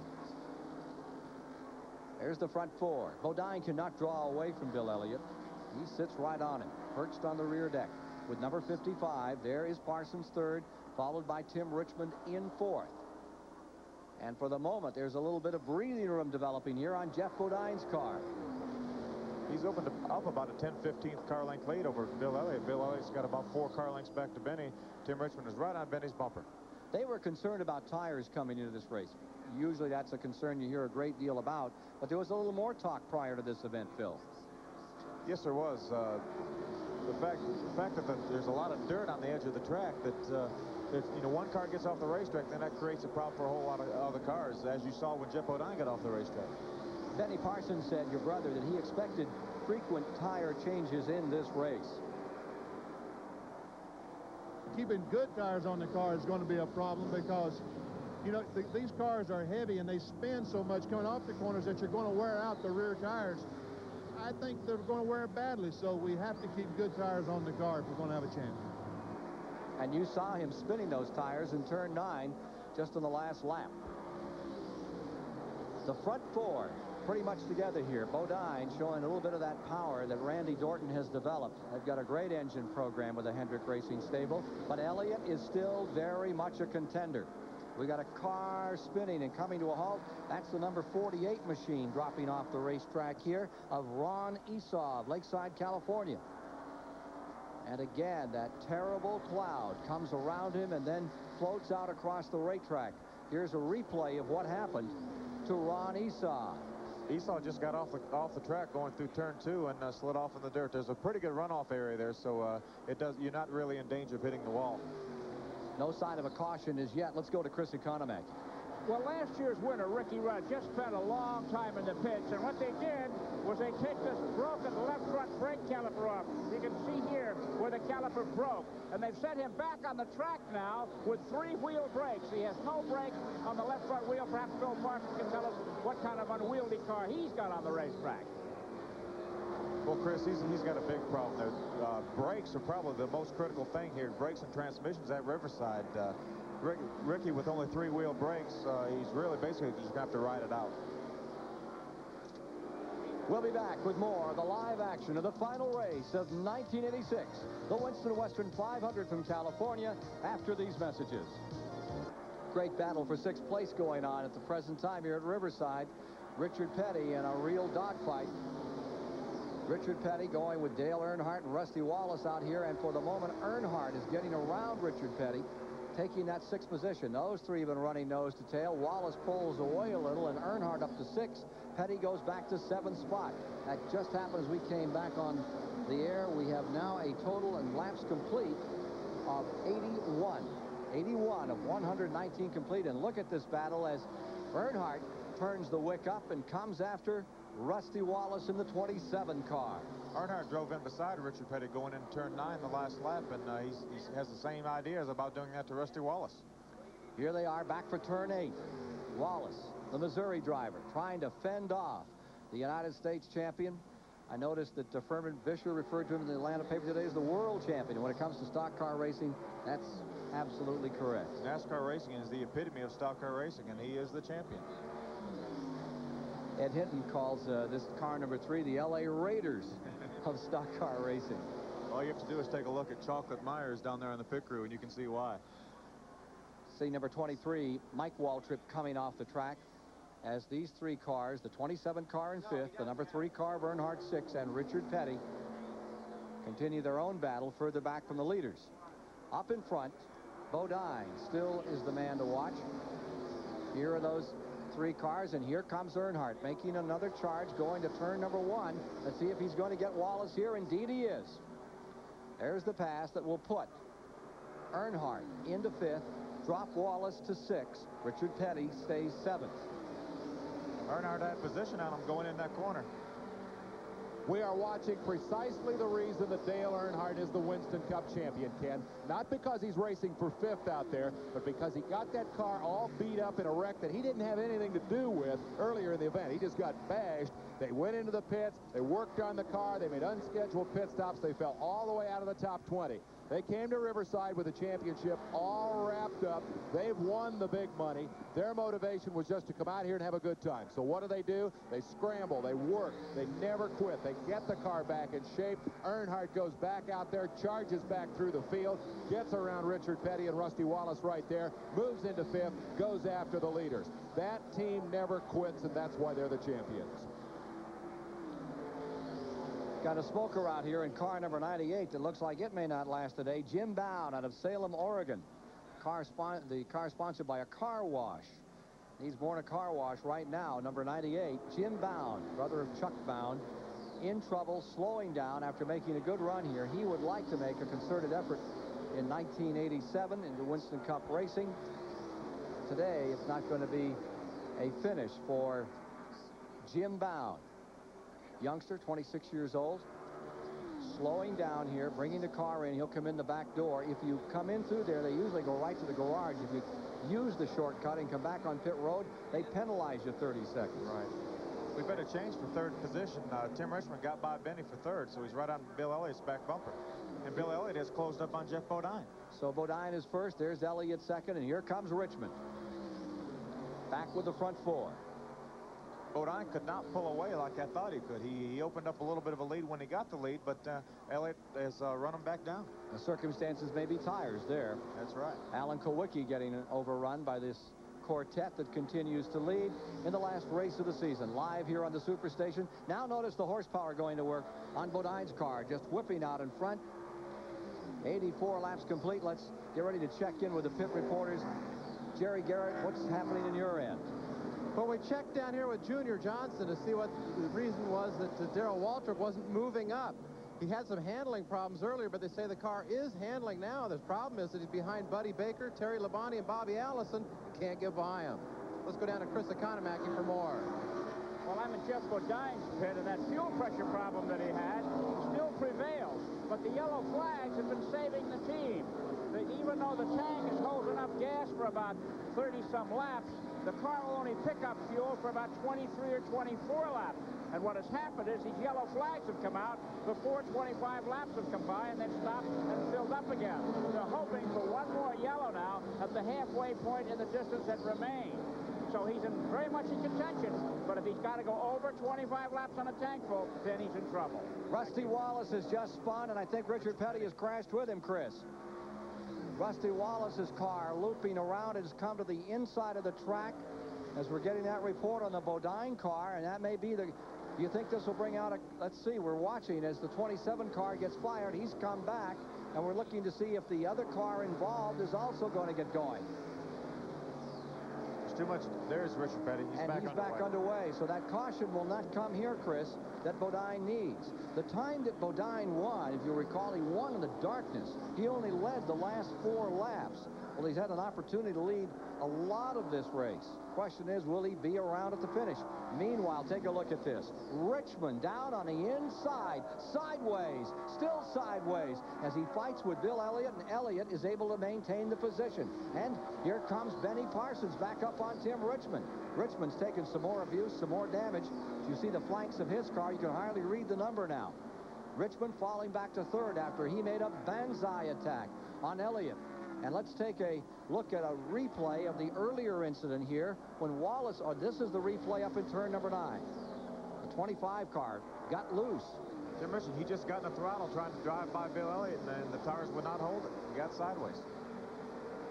That takes me right back to the year that Bill Elliott won his first race on this racetrack. You alluded to it briefly earlier, Ken.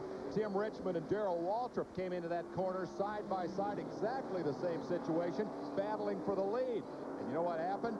Richmond spun Waltrip right off the racetrack. Benny Parsons spun later, and Elliott, the man you're watching right there, went on to win the race. Richmond is driving this racetrack like a man possessed. He's driving it just the way he qualified it, with that incredible run that earned him the Busch Pole Award for the entire season, on and off the racetrack. Now he's got 41 other cars out there to bounce off of, and one of his motivations, we talked about at the top of the show, that is once again very much alive, is that race for the $80,000 difference between second and third in the point standings. Waltrip is buried back there in 11th. Richmond is charging toward the front of the field. He could win that prize if he keeps charging. Let's take a look at how Parsons won that Busch Pole. The number 25 car would set that remarkable record. He clambered through with a 118.24 mile-an-hour run here, and he used up all the racetrack, and I mean he used it all up. 2 laps the faster of the 2 the qualifying mark, as he just skipped over all the curbing, flew around this track, and he uses everything, going lock to lock, it would seem, in the car. He's thrilling to watch. He's a dramatic driver of the old school. Now watch this move in turn number 9 as he was about to complete the lap. This was from his qualifying run to establish a new record that Waltrip had held from 1983 until 3 days ago. Right to the wall. Looked like he almost brushed it. Kim, what was hard to believe is Tim Richmond actually blew his engine going in turn 9 on his qualifying lap and still set a track record. And some people had said that the way he was running at that time, that in the Busch polls for this year, you notice that he tied Bodine and he had more second places, so the $30,000 additional prize goes to Tim Richmond this year. Bill Elliott back to only 4 after that great season he had last year. Terry Gant picked up a couple. Terry Labonte picked up a single pole position in 1986, and there are the other folks that came up with pole positions on the year, including Benny Parsons. That's right. He'll put him in the Busch Clash in Daytona Beach. Meanwhile, up in front, Bill Elliott is fighting a great race here this afternoon as he tries to get himself back into this event. And here's Richmond, still all over the racetrack and closing on the leaders. We'll be back for the finish shortly. 88 laps complete here at Riverside International Raceway, and there's the man to watch, Earnhardt. Although his car is battered, he's up to 5th position, and he is closing on Tim Richmond.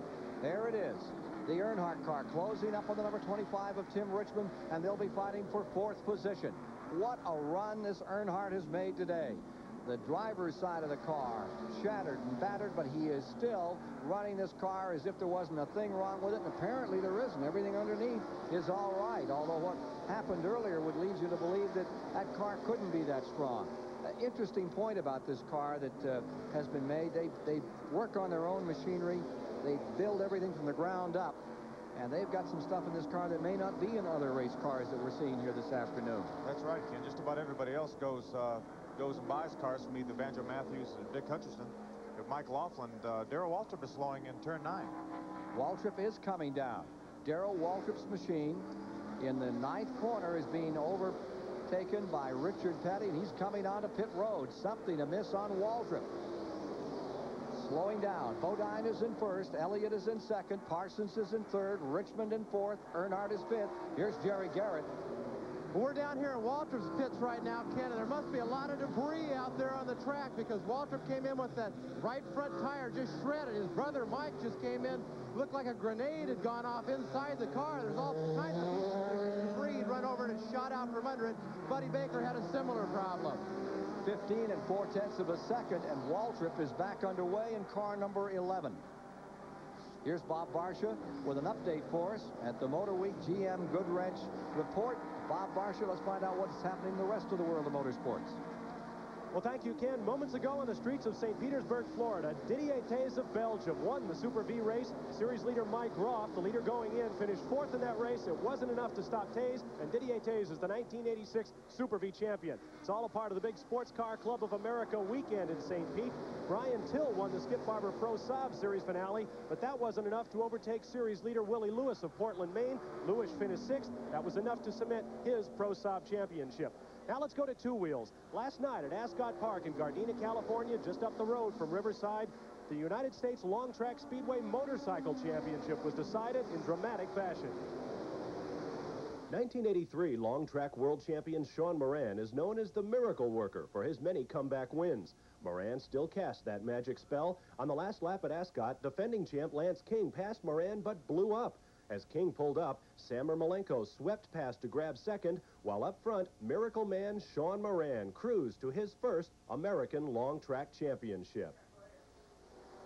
We've got action back on the racetrack now. That's it for now for this edition of the GM Goodwrench Motor Week Illustrated Racing Update. Jeff Bodine, the man everybody's keen off from right now here at Riverside in the last race of 1986. Out in front, trying to win it for the 2nd time. Bill Elliott very much there, and the strong factor has closed up a little. From the in-car camera of Rusty Wallace in 8th position. He's trying to run down Bobby Hillen now. Remember that Wallace was off the track up there toward turn 6 in the near calamity. Gathered it back up, and he's closing in on Hillen and making a run on him to take a position back. Just moving by, the Alugard car is getting the 7th position from Bobby Hillen as they come down here into turn number 9. Yeah, he made the pass. He beat him down in turn 9, so Rusty Wallace has appropriated that position. Bobby Hillen still having a great day. He's back in 8th. Joe Ruttman is in 9th. Richard Petty is in 10th. Waltrip reported back in 11th. Here's your leader, number 5, Bodine. But his lead seems to be going away. He has tremendous horsepower in the straightaway area, but notice that number 9, Elliott is back in 55. Parsons is there. Richmond's car seems to be running loose again. Yes, it does. At one time, I thought he had the best car on the racetrack, maybe other than Jeff Bodine, but Benny got by him just as we broke for the last commercial, and there he is. Right now, he's opened up a little bit of ground on Earnhardt. Earnhardt, 2 or 3 laps ago, was right on his bumper, but Richmond is not quite running like he was. The blue and yellow, number 3. Now here comes Richmond back underneath the car number 55. That is the Ricky Rudd car, lap down. Remember, he had trouble earlier out here. Had to pit, finally won a lap down, made 2 stops. And here comes Tim Richmond on the outside of Benny Parsons. I think Benny's coming in the pits. He's slowed down going. Yes, he is. He's coming in the pits. Parsons. He's awfully slow, though, Ken. Car number 55 in the pits as 25 comes by. Let's see if this is that final stop. No. It's going right back to the garage area. Oh, that's unfortunate for Benny Parsons, who gave that car a terrific run today. Jackson Brothers have nothing to be unhappy about this run. He ran awfully well. He started way back and went right to the front. Something must have happened mechanically, and he's done for the day. Another car that gave it a good shot today was Buddy Baker, and he is out. Jerry Garrett's with him now. Well, Buddy, you're out of the race, obviously. What put you out? The gear lever broke off the side of the transmission. Now, the car was running really good, I thought. You know, we were ahead of Terry Labonte and people like that that won out here, and Earnhardt and people like that. So, you know, I can't be disappointed. I come out, I had a good time, and I found out that I can run a road course a little better than I thought I could. You look like you've been working hard, though. Well, what happened? I got the blower for the rear end cooler right behind the seat, and they were blowing through the little crack in the back of the seat, and it like to burn my back off. Thanks, buddy. Buddy Baker with a real hot seat in car number 88 today. Out of the frying pan and so forth. That's a big back to be burned, too, Ken. Here's number 5, Bodine, still in front of Elliott, and now he has built that lead up again. Elliott had clammed it down to about 10 car lengths, but now it's back to well over 20 between cars numbers 5 and 9. Richard Petty has come in for a final time on pit road and gone back into the action. I wonder if Chris Economaki can give us a report on that lead car. Everything copacetic down there? Are they all running the way they want to and is ready to take it home from here, Chris? Well, they say that everything is fine, but they need that yellow flag to put more fuel in it. Even though there's enough fuel in the tank to go the distance, it won't pick it up. So they've got their fingers crossed. As far as Bill Elliott is concerned, they told me a little bit ago they changed engines this morning, just on a hunch. And it certainly looked like it was a good hunch. Indeed it was. Bobby Allison, 6th place car, is now on pit road and quickly taking on tires. So you're looking at the interval between 1st and 2nd. Bodine is there, and just behind him comes Bill Elliott in 2nd place. And we'll be back with more of the action in a moment.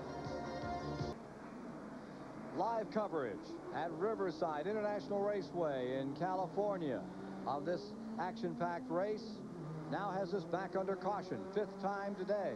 Car number 64 involved in an incident at turn number 9 that put his car into the outside wall.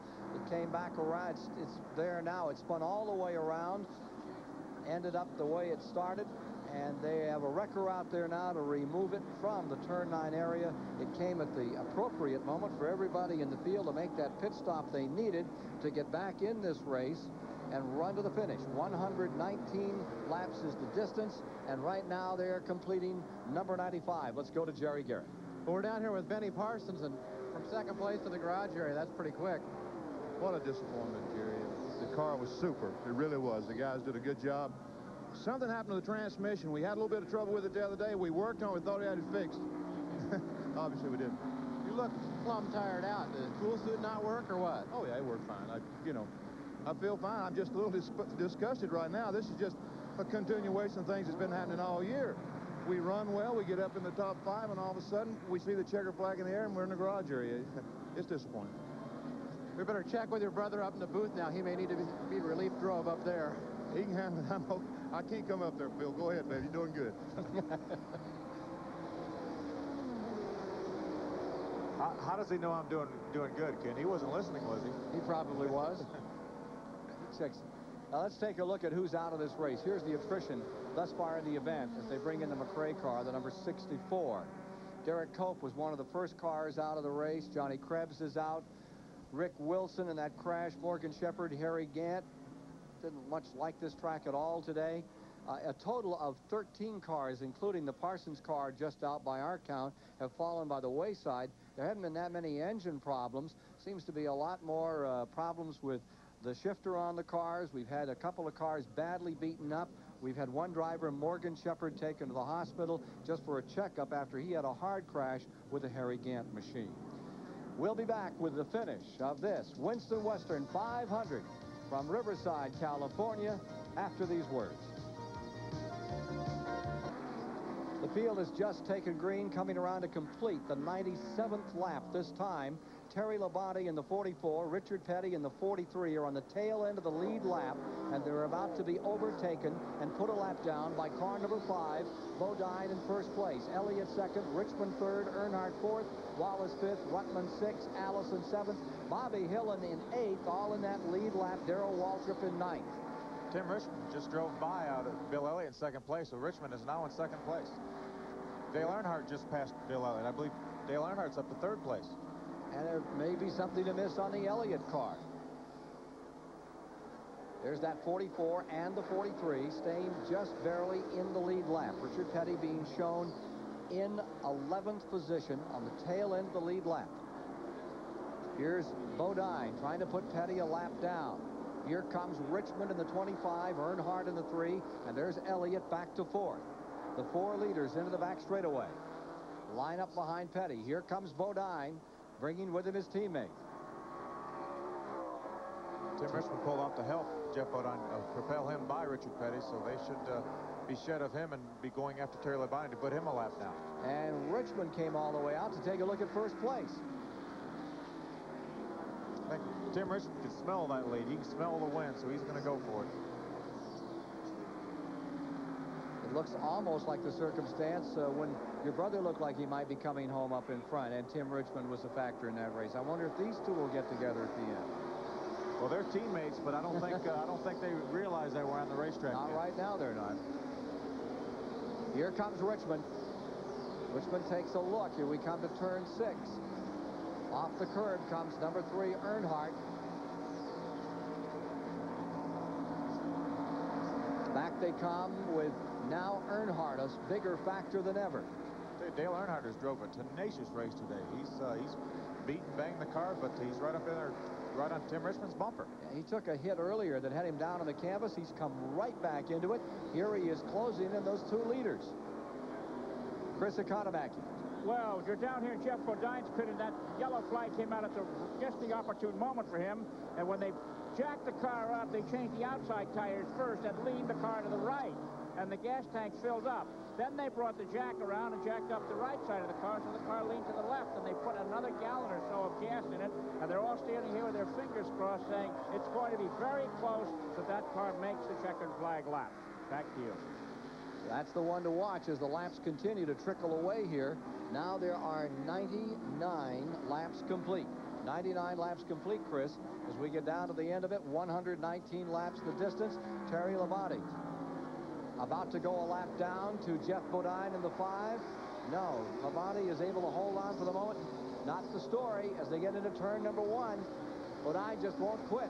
And he's going to use Terry Labonte's car as a bit of a buffer here between himself and his friend Tim Richmond. Here's Richard Petty's number 43 in. Definitely an unscheduled pit stop, Ken. That'll take Richard Petty right out of contention unless he can catch a late caution flag. Indeed, he is out of that as he was just about to go a lap down. A tire problem here and all the way around because they're never sure which tire it is, so they change all 4. Situation like this. Well, that's unfortunate for the Inman crew. Second place at Atlanta, last time out for Richard Petty. Still looking for win number 201, and he is away. Back with the leaders.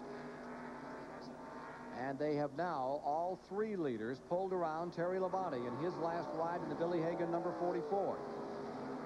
Here's Earnhardt trying to close down on Bodine number 5 and Richmond in second place. Final moments of the event. It would be incredible if Dale Earnhardt pulled this one off this afternoon.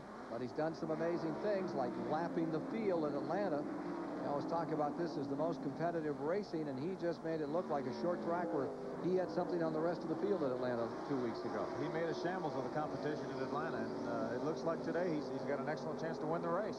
Elliott 4th, Wallace 5th, Joe Ruttman in 6th, Bobby Allison in 7th. There's Earnhardt's number 3. He and Richard Childress, they are just plain unique. According to Ed Hinton in the Atlanta paper the other day, when they got to talking about why they got together, and they were talking about what it was that made the chemistry work, and it was Childress who just said, "I like the man. We get along. We communicate." And indeed they do, and they've made a team that not only is strong this year, but sure looks like it's going to be the warrior outfit of 1987 in Winston Cup racing. Earnhardt has been talking about how it feels to be in a race where points are not the issue. This is what he said. Great. You know, it's great to come to California and have that championship locked up, and we can go out here and race and enjoy ourselves, really. The points put extra pressure on. It's, you know, you put that pressure on yourself, put the burden on yourself running for them points, but it's great to have them locked up, and we could come out to California and really enjoy that championship and enjoy this racing and try to win a race. 101 laps now complete. And Earnhardt has fallen back a little, Phil. Looks more and more like it may be settled between Bodine and Richmond here this afternoon. Keep in mind, Ken, you talked about the Earnhardt lapping of the field to clinch the championship at Atlanta. But prior to that, at Charlotte in the earlier race, he was 2 laps behind. Oh, and Earnhardt ran off the racetrack, saves the car. You see the big cloud of dust behind him. Earnhardt got both the left side tires off into the dirt. Again, that's the same problem that sent Richard Petty to the pits just a couple of laps ago. Earnhardt appears to still be at full song as he comes down the backstretch and down into the corner there, but he is losing a little ground to Richmond and trying to make it up. He ran off the racetrack. At Charlotte, he was 2 laps down and came back and won the race. In this event, he had fallen to 19th place after he got the left side of that car all bashed in. And you get a look at that, I think, right here as he comes by. You can see the big dent at the number 3 there. He was 19th, a lap behind. He's come back to just, what, 10 car lengths behind Tim Richmond, who similarly had fallen to 11th in this race, a lap behind earlier on. They both made great comebacks. 10 automobiles remain in the same lap, and we've got a car smoking. It looks like Elliott's number 9 may be going away up in turn number 9. Bill Elliott. That's it for Elliott today. 2 years in a row this track has not favored him. A year ago, of course, it was a transmission problem that dumped him out of his championship battle with Waltrip, and it looks like that one is terminal. He's going right back to the garage area. The Harry Melling car, Ford Thunderbird, driven by Bill Elliott, will also be a DNF this afternoon. That's a shame. Just like Benny, he'd run hard all day, and he was in an excellent position to have a good finish, but it wasn't to be. We'll be back with more from Riverside in a moment. During yesterday's preliminary to this Western 500, a spectacular air show high overhead this racetrack. Today, from high overhead, you see the spectacular action that's right down here at ground level. The True Value hard chargers have charged to the front of this field. Dale Earnhardt is the guy who piled up the most points in that competition for running in the top 5 positions all season long. He's clinched the season-long championship. Jeff Bodine came into this race trying to hold on to 2nd place in that season-long competition and the big prize money that goes with that. At this point, he is the leader in the True Value hard charger competition for this event. If he wins it, obviously, his 2nd place is secure. And down here, Darrell Waltrip has moved up into 6th place in this race, and he's on the charge. Trouble on the racetrack, and we may be back under a yellow flag condition. It's turn number 9, which has taken Jim Robinson's car. Here he is backing across the track, running in the 17th position out here. Robinson down across the turn 9 area. No caution as yet. Let's see if he can get it fired. He's trying to, Ken. That's what he's doing with his left hand, trying to get the car fired, but it doesn't appear as though it's going to fire for him. They will have to throw a caution if he doesn't get it moving. And you can see that he wants a push. They may have to go to caution right here. Let's get the story from one of the major runners in today's race that's out of it. Here's Jerry Gill. Well, we're down here with a couple of drivers who are out of it, Ken. One of them, Bill Elliott. You were humming right along, and what happened? Well, this engine let go going into 9. I went downshift to 3rd, and it just came apart. That's kind of a downer way to end the season, I guess, isn't it? Well, that's life. You know, we've had a good year, you know, with a good help of Coors and Harry Melling, and I think next year will be a good year for the Thunderbirds, and I just hope we can just get it all together for 87. Okay, best of luck in 87, Bill. Another driver who's going to hope for better luck in 87 is Mike Waltrip. He had a chance to move up in the rookie battle. What happened? Well, rookie battle and Winston Cup points as well. We could have went to 17th, but it didn't work out. The beginning of our downfall, we went into 9 here and exploded a right rear tire just as you make that little left-hand corner, and gave me quite a ride and quite a thrill. But after that, I believe that closed the exhaust pipes up when the car bottomed out and eventually blew the motor up. I'd like to tell all my fans and friends, if I could, back on the East Coast, that we secured sponsorship this weekend with the Southern California Food Distribution Center, Queen of Tarts, and we will be running all the races again next year. So it's been a very enjoyable trip to California. Okay, thanks, Mike. The leaders all pitted. Waltrip has stayed on the track. Back onto pit road came Bodine, Richmond, Earnhardt in a flock. Car number 11 is elected to stay out here.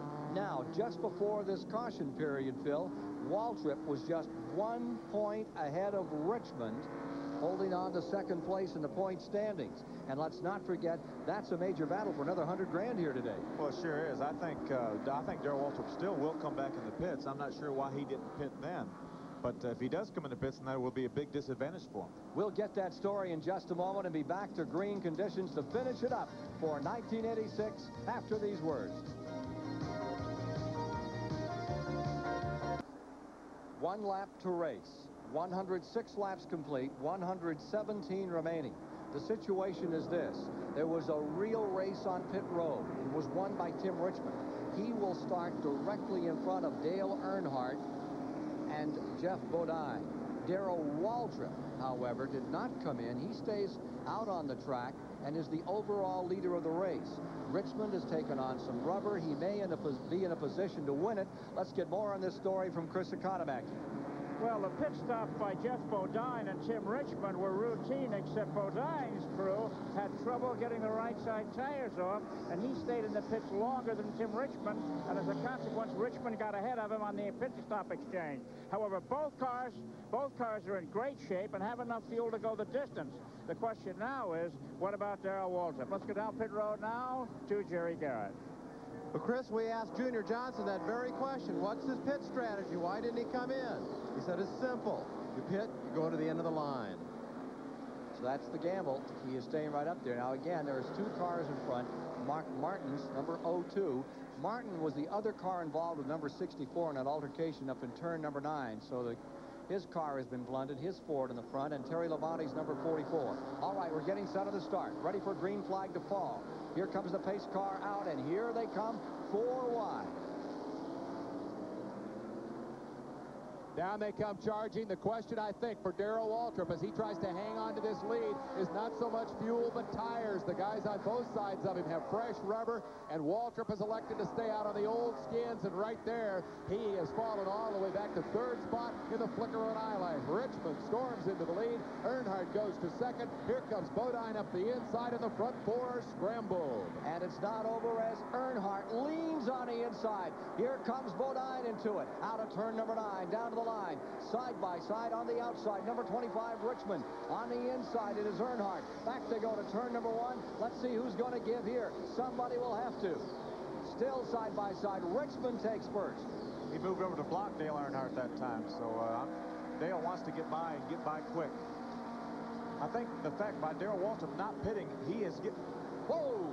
Earnhardt through the dirt. Right off. Boy, did he shorten that corner up. I think Darrell Waltrip does not want to win the race. I think he's trying to finish second in the points. That's why he stayed on the racetrack. He had led earlier, so he got the 5 bonus points for leading long before this juncture in the race. As Junior Johnson said, I think he was just afraid of getting back in the pack and not being able to get by a lot of traffic and losing those positions in between Richmond. That's right. So he just wants to finish second in the points. He has given up a chance of winning the race. Well, it's evident here that the way the tire situation is that he'd have been overrun with 12 laps to go as they came to it. Here come the front 3 back underneath the bridge, and Bodine takes a look on the inside of Earnhardt. It's not to be this lap, and look at Richmond pull away. Now Bodine on the bottom of the racetrack. What a move by Jeff Bodine. He's right down, almost tagging. I think he may have put a fender into car number 3 and pulled back into second place. Bodine again this afternoon. Here is Earnhardt. Now third, Bodine is second, and leading in the event is Tim Richmond. Time running out on this Winston Western 500. 4th place, Waltrip. 5th place, Wallace. 6th is Joe Rutland. 7th is Allison. 8th is Hillen. 9th is Al Unser. 10th is Labonte. 11th is Richard Petty. 10 laps to go. 10 to go. I think Bodine and Earnhardt definitely got together, because I saw the evidence on Bodine's car as they came by here, Ken. Pretty hard to hide anything like that. They are just throwing away all caution at the end of this race. With less than 10 laps now, here is Richmond, and that lead that he enjoyed for a moment, that's disappeared as Bodine gets back into it really hard, up to within 2 car lengths at turn number 8. Back to 170 miles per hour. Long part of the race course here. That straightaway just seems to go forever. It gives you a lot of time to breathe and a lot of time to think about what would happen if your brakes give out when you get to the end of it. Ken, aren't we back to where we started here 108 laps ago? Tim Richmond, the pole sitter out front, his teammate Jeff Bodine all over him trying to make the pass. That's the way we started this race. Now we're down 9 laps to go. They're running in the dirt. That's where Tim Richmond started on Thursday out here in his qualifying run. Right there they are, the teammates back where they started. The difference this time is that they've got the champ, Dale Earnhardt, lurking right there at the back door. Back they come through turn 1. Richmond by 2 car lengths. Can he stay there in front of Bodine? Bodine looked in the last couple of laps like he had enough power that he might be able to deal with him. I think that's the $80,000 question right now for Darrell Waltrip anyway. Can Bodine get ahead of Richmond? That may be the difference between second place and the point standings, Ken. Here's Richmond coming up through turn number 6. Tim Richmond, who won this race in 1982, and he's had good finishes here until last year when he was way back. But he had a first, a fifth, and a second in a 3-year period, which tells you he can really get around. And of course, he really made his name first in Winston Cup as a road racer. Tim Richmond is an excellent road racer.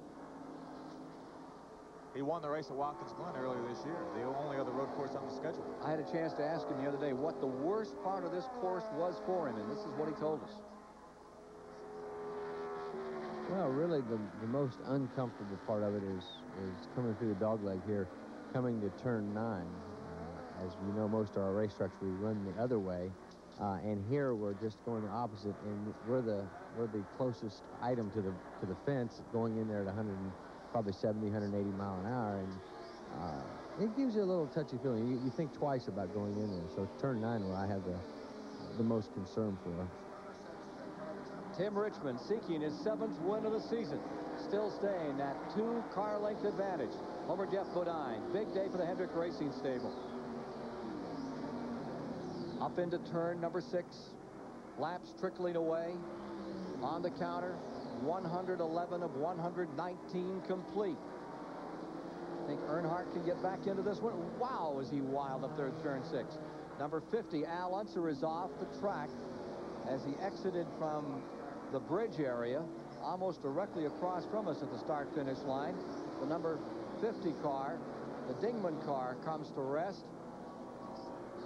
He tore up a tire and then some there. Caution flag's out, Ken. Caution flag. So the caution is out. This will bunch them up again. And let's see who's going to take the gamble on coming on pit road here. The gamble that Junior Johnson took the last time appeared to be working because Darrell Waltrip was holding in 4th position. That's all he needs to finish 2nd overall in the standings. Fire is beginning to develop on the back end of Unser's car number 50 across the way. Al has climbed out, the 3-time Indy champion of car number 50, the Dingman car. And they're sending a fire crew over there to him. He's in just about one of the most difficult positions to get to after you come down that long back straightaway as you approach turn number 9. He's on the outside of the track. Couldn't get to the inside before smoke began to roll out of his car. Big plans for that team next year. Not sure who's going to be the driver, but for sure they are going to be serious about competing for the Winston Cup title in years to come. So we still have a few laps to go, and we'll be back to see who wins it in just a moment. 113 of 119 laps are complete. If it were to end right now with Richmond first, Bodine second, Earnhardt third, Waltrip fourth, then Waltrip would win second place in the Winston Cup point standings for 1986 by 11 points. He came into this race with a 21-point advantage over Tim Richmond in third. He sure doesn't need to lose another position here, but Joe Ruttman would like to help Tim Richmond all he could right now. Joe Ruttman is running in 5th, just behind Waltrip, and Bobby Allison is in 6th. Bobby Hillen is in 7th. Laps trickling away as we get down to the finish, and there's as much at stake now, in fact, as far as money's concerned, as Dave Despain pointed out at the top of the program. It's not just the $400,000 that's up for grabs here. You can figure it as $1 million if you want to talk about who goes into the planned winner's circle, plan 1, plan 1A. It's a couple of $1 million they've got to decide about here this afternoon, and some of it right here in these last few laps. Second place in particular, Waltrip has said, hey, if you can't have first, go for second. On the other hand, in the old days, it was Bill Schindler that said, second place, that's just losing. Chris? Well, I was just talking to Rick Hendrick, who owns the cars driven by Jeff Bodine and Tim Richmond, and I said, Rick, if Bodine passes Richmond and puts that $200,000 in jeopardy, would you put a hold on Bodine? He said, no, I don't care what it costs. They just have to race. Well, that's the attitude that you expect. That is not the attitude that you'll hear in Formula One, where they're under contract, and you pretty much know at the start of the race who is to be first and who is to be second if it comes down to that kind of thing. 1 lap to green is the report that's now being given us. Indeed, that's it. Let's go to the STP Pit Center. Dave Despain. Ken, as we watch these guys battle at way over 100 miles an hour for hundreds of thousands of dollars, quick memory. 1958, first Grand National race here. They ran it backwards. It took 6 hours and 17 minutes for Eddie Gray to win the race. The guy who finished 12th was Jack Rounds. He borrowed his girlfriend's car, 57 Chevy, brought it out here, finished 12th, and they drove it home with $150 in their pocket. I wonder if they're still married. Probably. Was she there to see the car race that day, David? Yeah, she was the crew chief. She was the crew chief. I see. Gee, I don't know how it got a ding in the fender there, my dear. Getting set for the start. On the restart, Tim Richmond first. Coming up next, the NEA special. Whose school is it? A WTBS special next on the Superstation today. If Ruttman passes Waltrip, Darrell Waltrip's margin slips to just 1 point, by which he would take second place from Tim Richmond. We have to realize that both Joe Ruttman and Bobby Allison in 5th and 6th have fresher tires than Darrell Waltrip. And that could happen. They could put him down. There's the green out, and here we are settling down for the finish of the Winston Western 500 here in California this afternoon. I think Jeff Bodine will try to beat Tim Richmond in turn 9 if at all possible. Well, this is where he's got to do it, right here. Down they come. 114 laps complete. Here comes Bodine looking for any kind of margin by which he could move around the 25. It's not to be on the inside. You have to hang the whole car down in the dirt as they come off the corner. Up to the inside, a little lower line for Dale Earnhardt. And as they come back to the line, Earnhardt stays 3rd, Waltrip 4th, Ruttman 5th, Allison 6th, Bobby Hillin in 7th. Back they go, up through the S's. Richmond trying to stay out in front to win his 11th Winston Cup race in his career. He's using the whole racetrack. Oh, is he looks ever. like he's qualifying again. Bouncing off the curves, ricocheting around the racetrack. Here comes Earnhardt making a move on number 5, Bodine. Tremendous battle for second place. Sitting there watching it all, just licking his chops for second in the standings is Darrell Waltrip. There's that number 11 car just behind the number 3 of Dale Earnhardt. We're watching it live on the Superstation, WTBS. Getting further back in the field, 10th is Kenny Schrader right now, 11th Labonte, 12th is Mark Martin, 13th Richard Petty, 14th is Bill Schmidt, 15th is Kyle Petty. Glenn Struer from the West Coast is running in 16th position. In front, Tim Richmond trying to draw away from Jeff Bodine. He has, Ken. He's got about a 10-car length lead on Bodine now. Next year, Richmond, Bodine, Waltrip. 1st, 2nd, and 4th in this race. All drive for Rick Hendrick. How do you think it's going to work with all 3 of those guys pretty much under the same colors? I think you're going to see just like today, like Rick Hendrick said, Ken. Whatever happens on the racetrack happens. There'll be a lot of pressure among those 3 that they'll generate among themselves. Just 3 laps to go. Rusty Wallace is in 8th. Neil Bonnet in 9th. There you see Waltrip in the 11 car, and there's Joe Ruttman tagging right along. Great finish. Remember that Joe Ruttman had a second place here back in '81. He'd like to move up a little this afternoon. And it's not just that he wants to take Ruttman or take Waltrip down in the points. This is as good a run as he has had. It sure is. Ruttman has driven an excellent race. I think the thing is about that caution flag that it allowed Darrell Waltrip's tires to cool. So now he is more equal on tires with the rest of the fellas that pitted on that last caution flag. Well, as the laps go away here, however, his tires will go away faster than the others. They should, let's see what happens. But Riverside at times is a hard track to pass on, so he might be able to hold them off. As we get down to the finish this afternoon, 116 of 119 laps are complete. Waltrip falls a bit further back from those leaders, and Richmond extends car number 25 out in front. I I think Tim Richmond is qualifying every lap, Ken. He is running these last few laps just absolutely as hard as he can. He certainly is fun to watch. There is a different style to Tim Richmond than any other driver out here these days, but it's probably closest in the way he just deliberately thrashes that car to a lot of the variant Dale Earnhardt thing. If it's got it, if the car can stand it, use every bit that it has.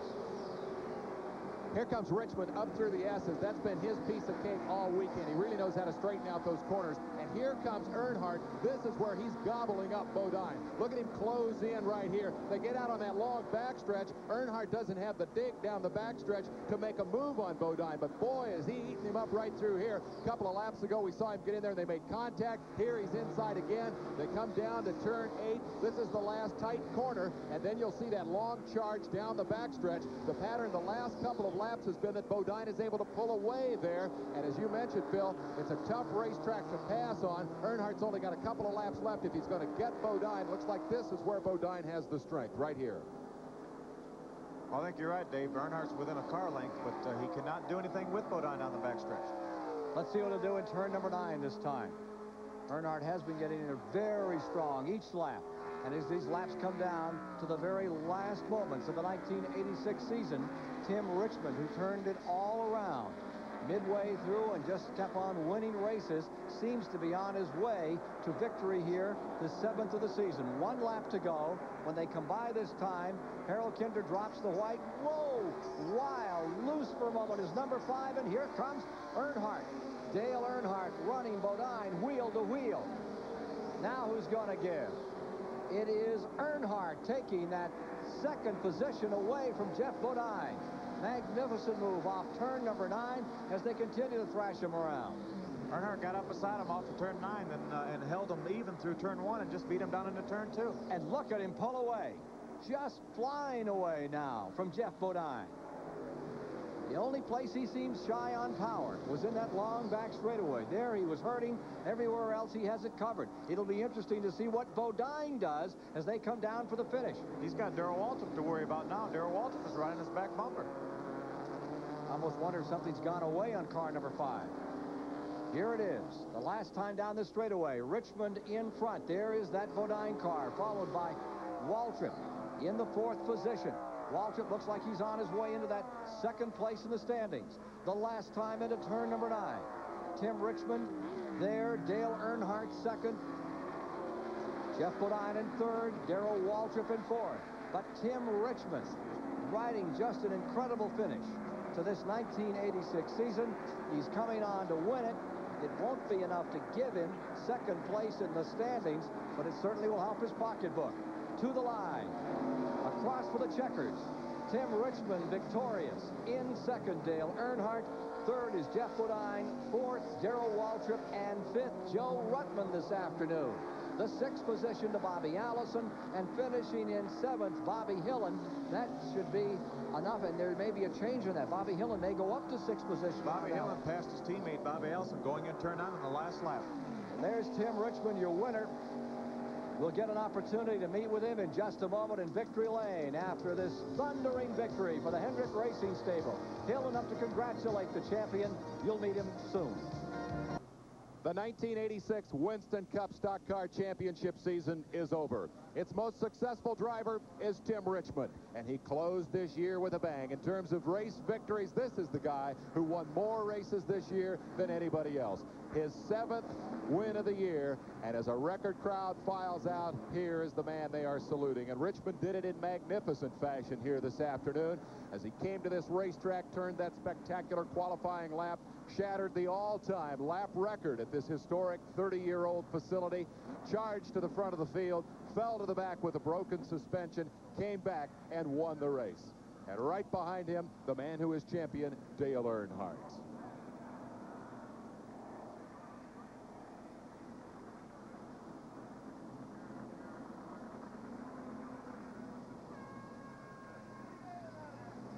Richmond is headed for victory lane now. We'll be joining him there in a moment and find out a bit about all that late race bumping and banging and all that spectacular action. Find out what was the key to this 7th win of the year for Richmond. Great performance today for Earnhardt as he fell deep into the field, got a lap down, battled back, put on that spectacular move that carried him into second place in the race. And, of course, his championship is long since on ice. And for all of those people that you see down there, boy, what a day this is. It all started back in February at Daytona, and through 29 long races, they have done their thing, and now, at last, they get to relax. Ken? Let's take a look at the standings this afternoon as they finish up this race. Tim Richmond, with this marvelous display of road racing ability, defeats Dale Earnhardt. I still think Earnhardt's going to be the guy they've got to beat for the championship next year. They just seem to get stronger and stronger, Phil. I think so too, Ken. But, you know, the second half of the year Richmond had, though, he's going to be tough, as will Waltrip and Bodine. So it should be a tremendous battle next year. And Bodine finished in third. Waltrip has a new team with his friend Waddell Wilson. They've come across fourth in this afternoon's race. The Waltrip Junior Johnson team, and I think it's got to be a little dramatic down there right now as Darrell climbs out of car number 11 for the final time. Well, I'm sure it is. They won 3 championships together, but second place isn't too bad. They managed to hold on to second, even though Tim Richmond won the race, so they have nothing to be ashamed of.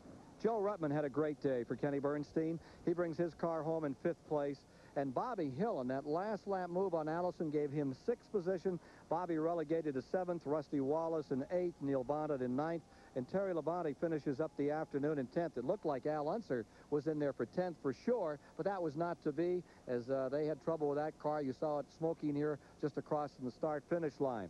We're going to be meeting Tim Richmond very shortly after his wonderful win again today.